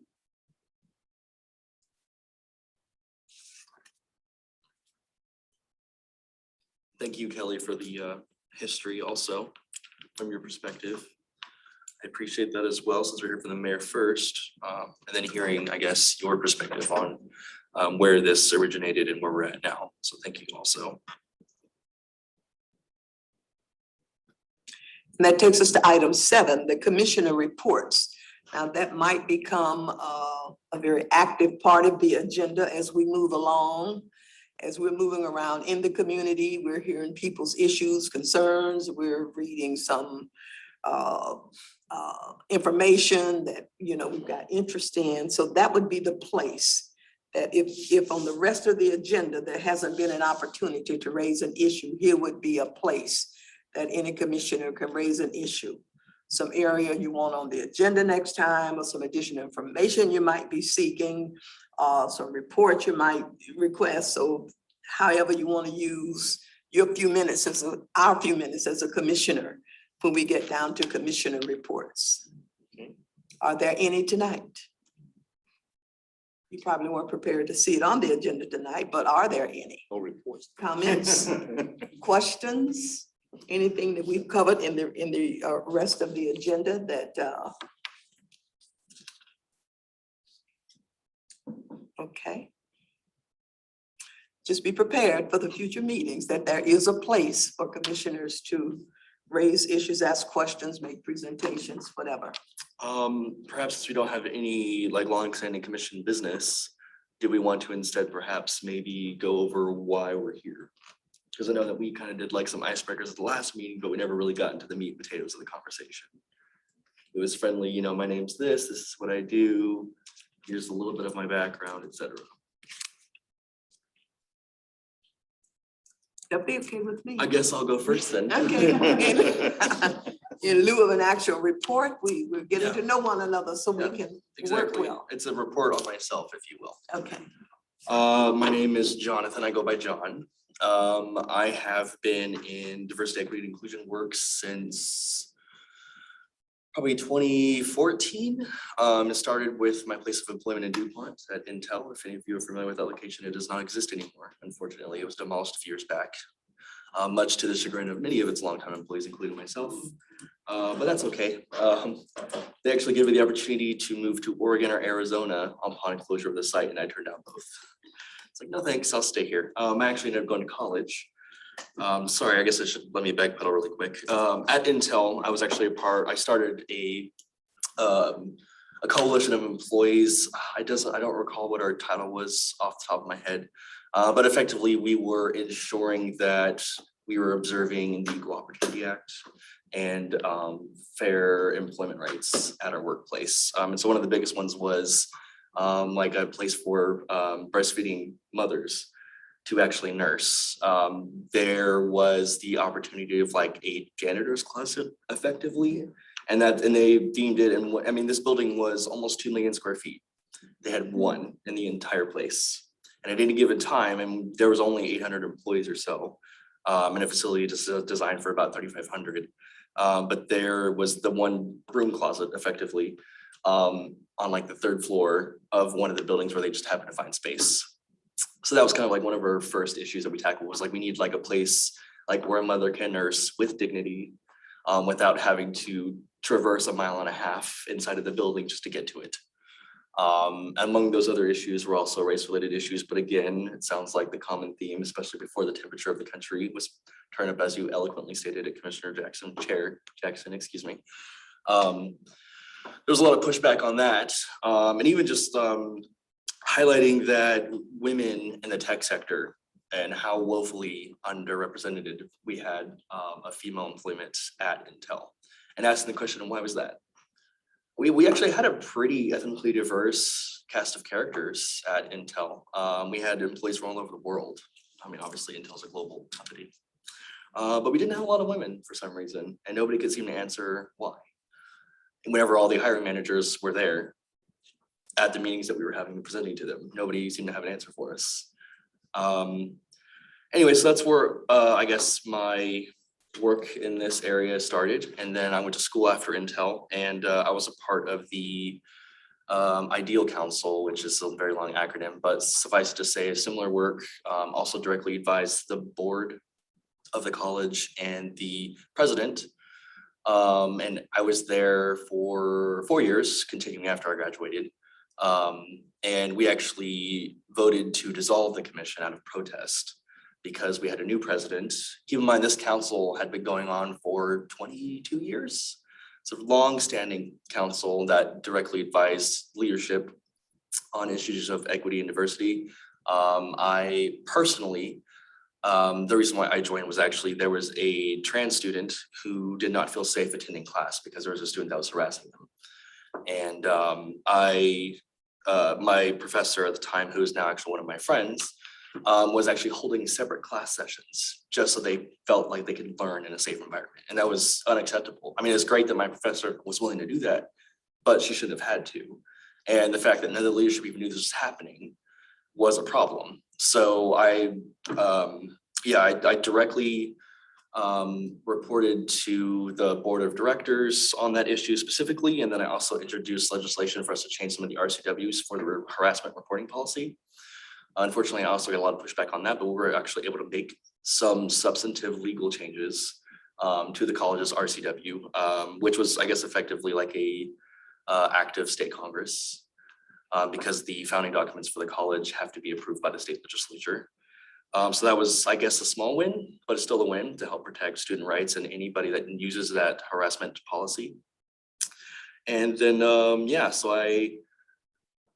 the meeting that they voted to dissolve the council, I actually was absent because I was going through chemotherapy at the time. Much to my chagrin, also I learned after that they had dissolved the council without me even knowing about it. And of course, this is the only meeting I'd ever missed in 4 years of being there. So I was not very happy, but I understood why he did it. Had I been there, I probably would have been the only person that would have not voted to do so. But anyway, so after I had gotten better, COVID happened a week after I finished up with treatments, which was fortunate for myself, but also terrible timing. Anyway, so since COVID and everything else, and there was some positives in the sense that overcoming the illness aspect and like kind of living with that for a year or so, and then trying to handle the mental health aspects that brings along. The only silver lining, of course, was that all my family was living at home most of the time. So that was helpful, unexpectedly. But anyway, so since then I saw the, I guess the advertisement for us to join this council, and I had been waiting for something like this for quite some time. And I was glad to see that Lacey was actually diving into the work. And so I jumped at the chance, I really did. I jumped at the chance to be a part of this, and so here I am. Can I ask where you went to school? You don't have to say if you want to. I actually went to school in Texas. Oh. So I've only been in Lacey for about 10 years now. I came here whenever I was in the military. Oh, okay. I mean, I've been here for a while. I have lived in Lacey or the urban growth area that entire duration. But yeah, I did not attend school here, Okay. unfortunately. Well, I don't have that much to say. Sorry, that was a little bit. Yeah, that was a lot. I did go to school. I went to Evergreen, so I don't know if anyone who's been around probably knows that Evergreen has kind of always been pretty big on diversity, equity, and inclusion. And so that's kind of where I got into it and have been, well, I don't even want to say that because I feel like being a person of color and particularly a religious minority, it's not like something you just get into, like you live it your whole life. So, but as far as looking at it kind of in an academic way, was in college. I don't know, I don't have that much, yeah. Sorry. Gosh, oh, you. Oh, it also just occurred to me that you were asking, I thought for some whatever reason, I thought you meant like grade school. I went to school at Bates. That's what I was asking, okay, yeah. Yeah. I was just- I'm not I was sure why curious. that's what I thought you were asking. Yeah, but no, okay, The other school, yes. okay, gotcha. I think where I really got interested is, I worked with a group at Evergreen called Gateways for Incarcerated Youth. And so I would go in and work with, it was ages 18 to 21. It's one of the prisons out in Chehalis. Yeah. Green Hill School. Yes, My yeah. wife worked there for 30 years. Really? Wow. Oh, wow, yeah. Yeah, I went there every week for 3 years and She probably knows you. maybe, yeah, small world. But yeah, just talking to the everyone there, it really opened your eyes because everyone has such a different experience and so many of them were not positive. And it's just, thinking about what they do when they get out, because people who are doing that program are going to college, they're trying to get college credit. And it's like, okay, you're trying to get college credit and then you get out and then what? There's like all these barriers to anything that they can do afterwards. And it's not, necessarily just because they have a record, but there's all these other things. And so I think that's where my interest kind of sparked. Yeah, I think that's all I got right now. That's good. I mean, well, it sounds like you came across a lot of different identities and experiences where you were there. And so that really helped, I guess, form Mhm. that part of you that was interested in helping people with different backgrounds. Yeah. I guess we're going this way. so. Yeah, I guess. Yeah. Well, I grew up in Washington and for the last bit of my childhood, it was in Lewis County. And then I went to Evergreen. I was in one of the first graduating classes at Evergreen. And my parents were, liberals, Episcopalians, in this little community, which is conservative. So I felt like I got this, I got most stories growing up because I lived with the kids who had one story, and then my parents were showing us a different story always. But I've always lived rural Washington. After I graduated from high school, I bought some property up in Eatonville, another little community. I'm a lesbian, came out early in my 20s, and there were a lot of there was a lot of discrimination. There were a lot of issues. There was a lot of, you know, your life on, you know, people voting about your life on the newspapers, front page newspapers. And so I became political in the women's movement and in the gay movement, and did some work there. I think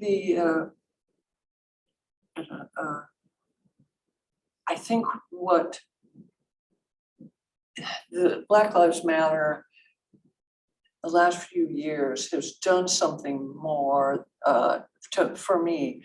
It's like moved things from my head. I understand some of the struggles people are having and why, and that it's always been that way, and it's very entrenched, but it really moved down to my heart. It was like, if a person of color has, when they walk out the door every morning, they can kind of expect something might happen because of the color of their skin. I'm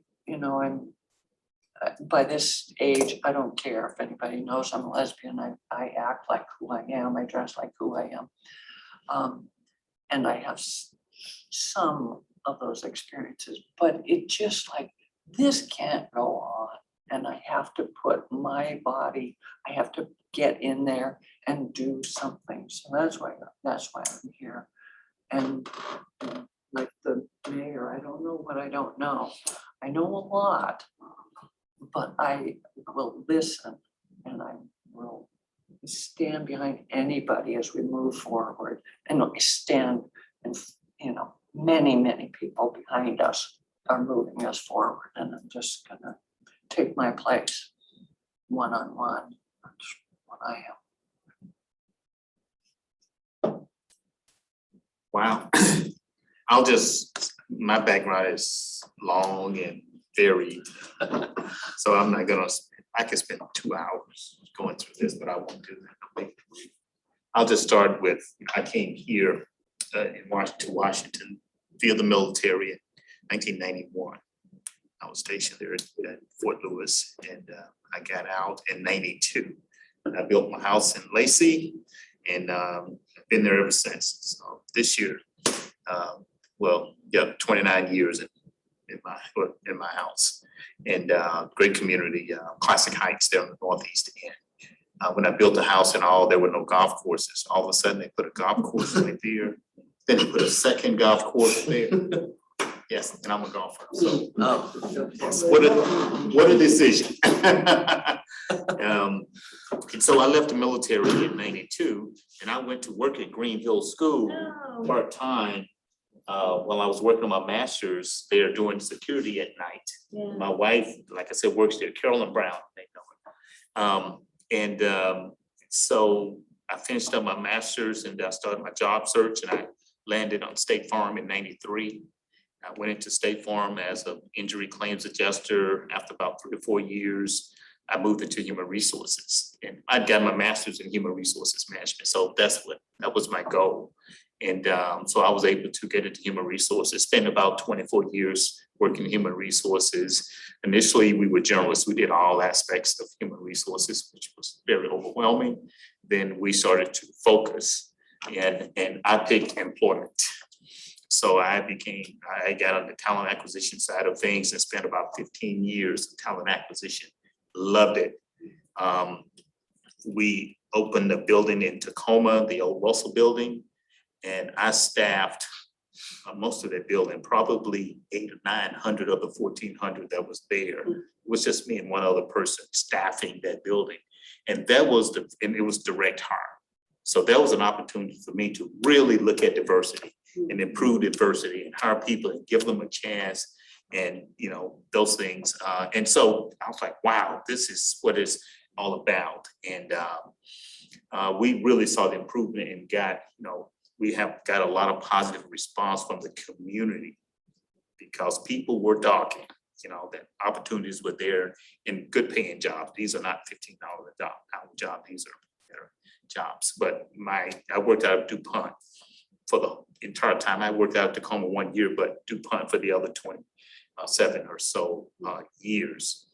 But as a human resources professional, back in the 90s, you know, early on, I had employees to come to me to talk about very personal things like being a lesbian or being gay. They would have a one-on-one because it was confidential. And I would transfer an employee from East Coast and he says, well, my partner's coming with me. Can you get a position for him? And are there any benefits for him? Having those types of conversations, believe it or not, Washington was way out in front of a lot of states along those lines. Really? You know, and dealing with all of those types of things early on. And then as the laws start to change and improve, you know, my job became, you know, really fun because yes, there are benefits, you know, yeah, get married, absolutely, you know, so it became fun, but early on it was pretty tedious, but I really enjoyed all aspects of it. And I really enjoy working with young professional people starting their careers. Gosh, they're so smart. Oh my gosh. You know, I was hiring, my last year or so, I was hiring IT people, you know, and oh my God, things they know, you know, programmers and all. And I was like, oh, this whole new language. They're so smart and I just love it. It's exciting. So why am I here? I retired in April, 1st of April. Congrats. And just before I retired, this announcement came out. I don't know why I was looking at the Lacey website that particular day, but it popped up.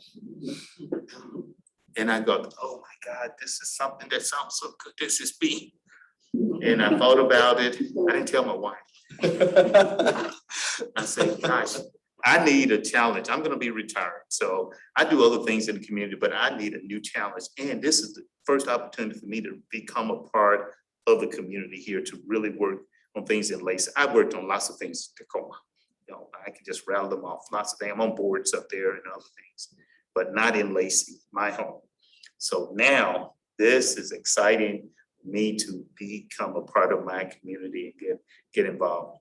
My coworkers and others always gave me a hard time because when we did job fair in Tacoma, I was, you know, I of course ran the job fair and people would come in and ask for me. Leaders in Tacoma and city, they would come in and ask for me and they said, Cliff, are you the mayor of Tacoma? Like, no. So they started calling me the mayor of Tacoma. Victoria Wooders came in as the mayor to our job fair, one of those. And she asked for me and they go, well, who are you? And because they're from different parts of the country. She said, I'm the mayor of Tacoma. Someone said, we thought Cliff was the mayor of Tacoma.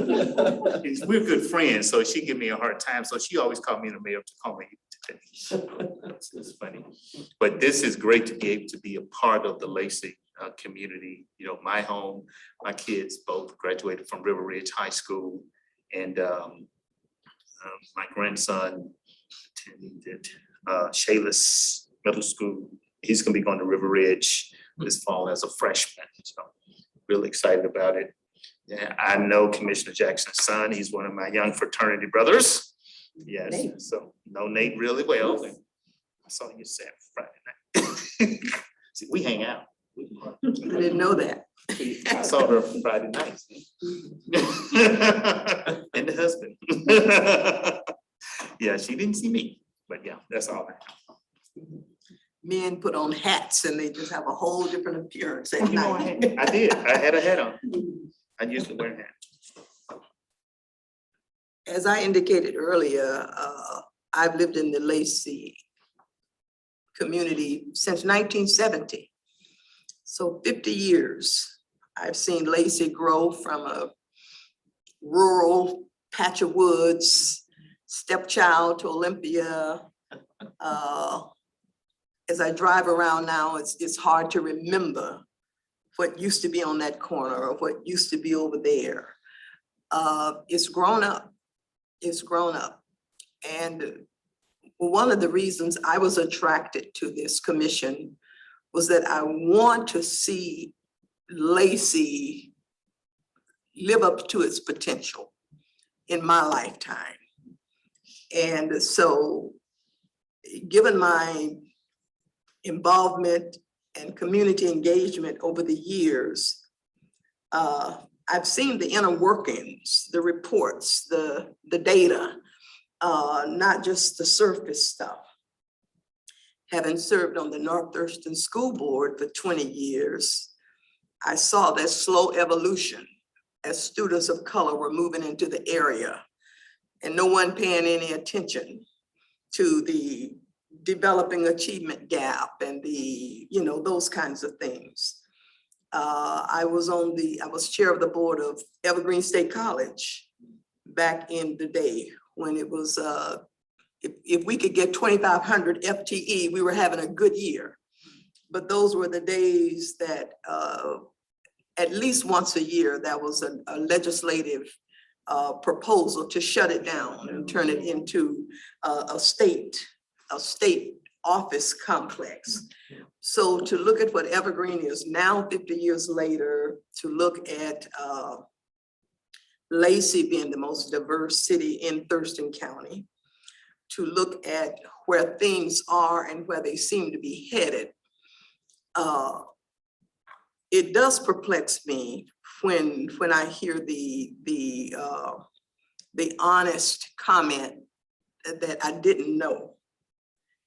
And Lacey has been one of those, I don't know, fantasy places to live, I guess, for lack of a better place. And the Black community has grown. And that evolution really began in the late 50s, early 60s. And right now I'm working on a Black oral history project of identifying Blacks who came to the area between 1950 and 1975.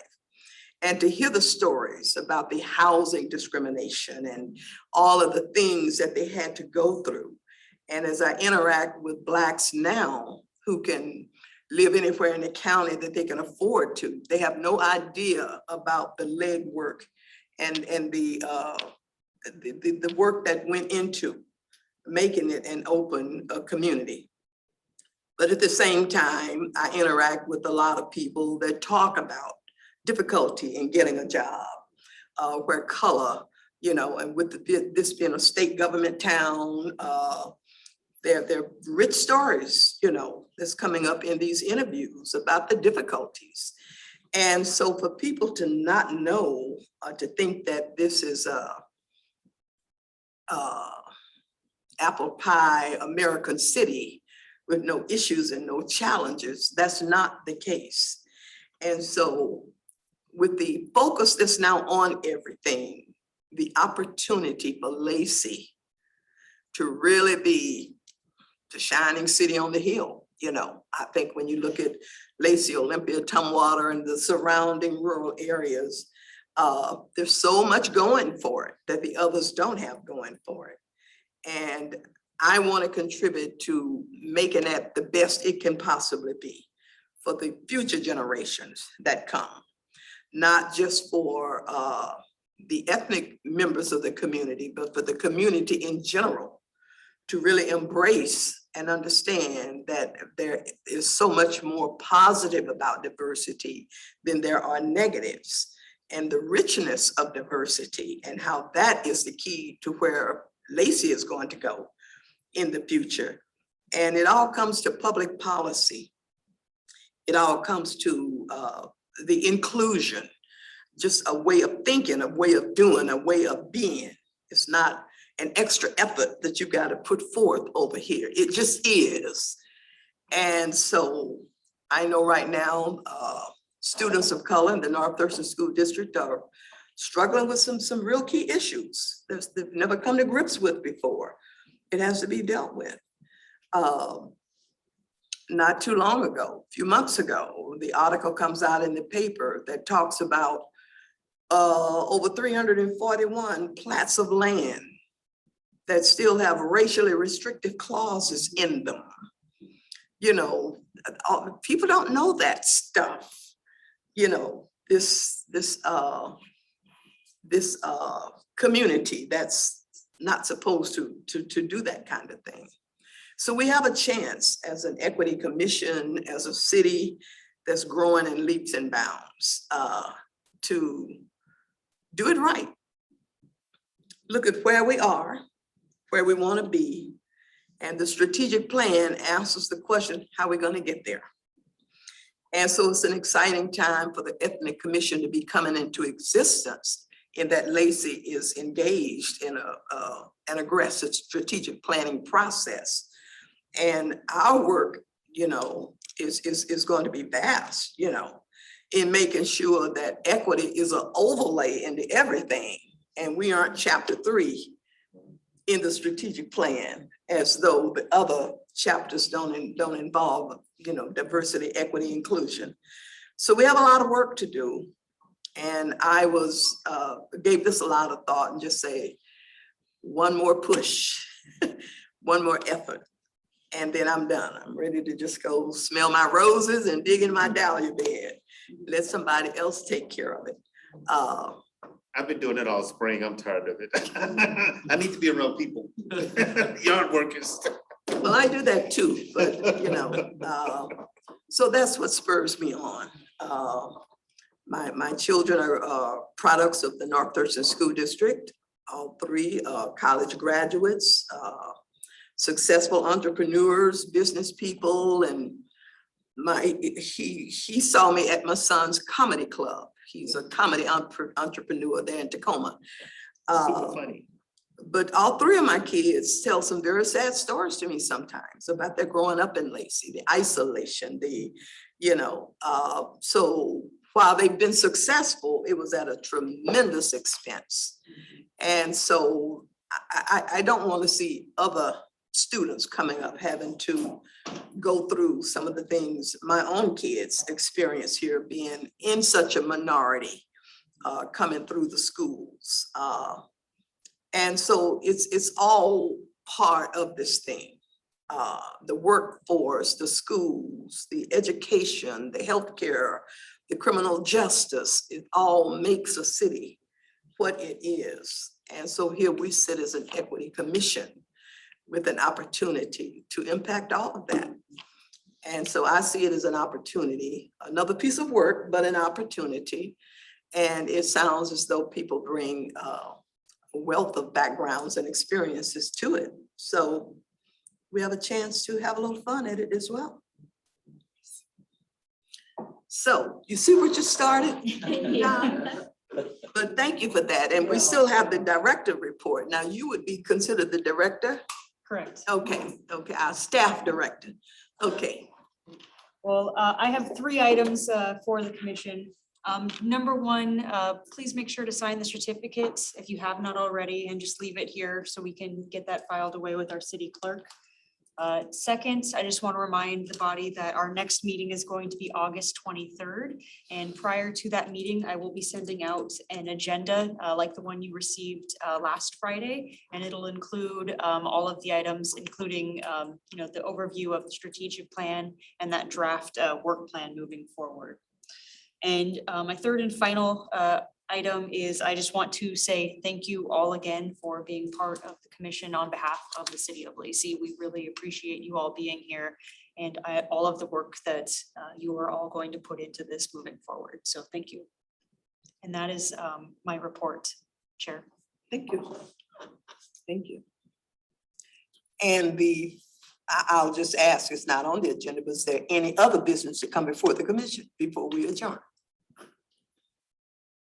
Hearing none, then we stand adjourned. Great meeting. 7:45. Yeah, I guess.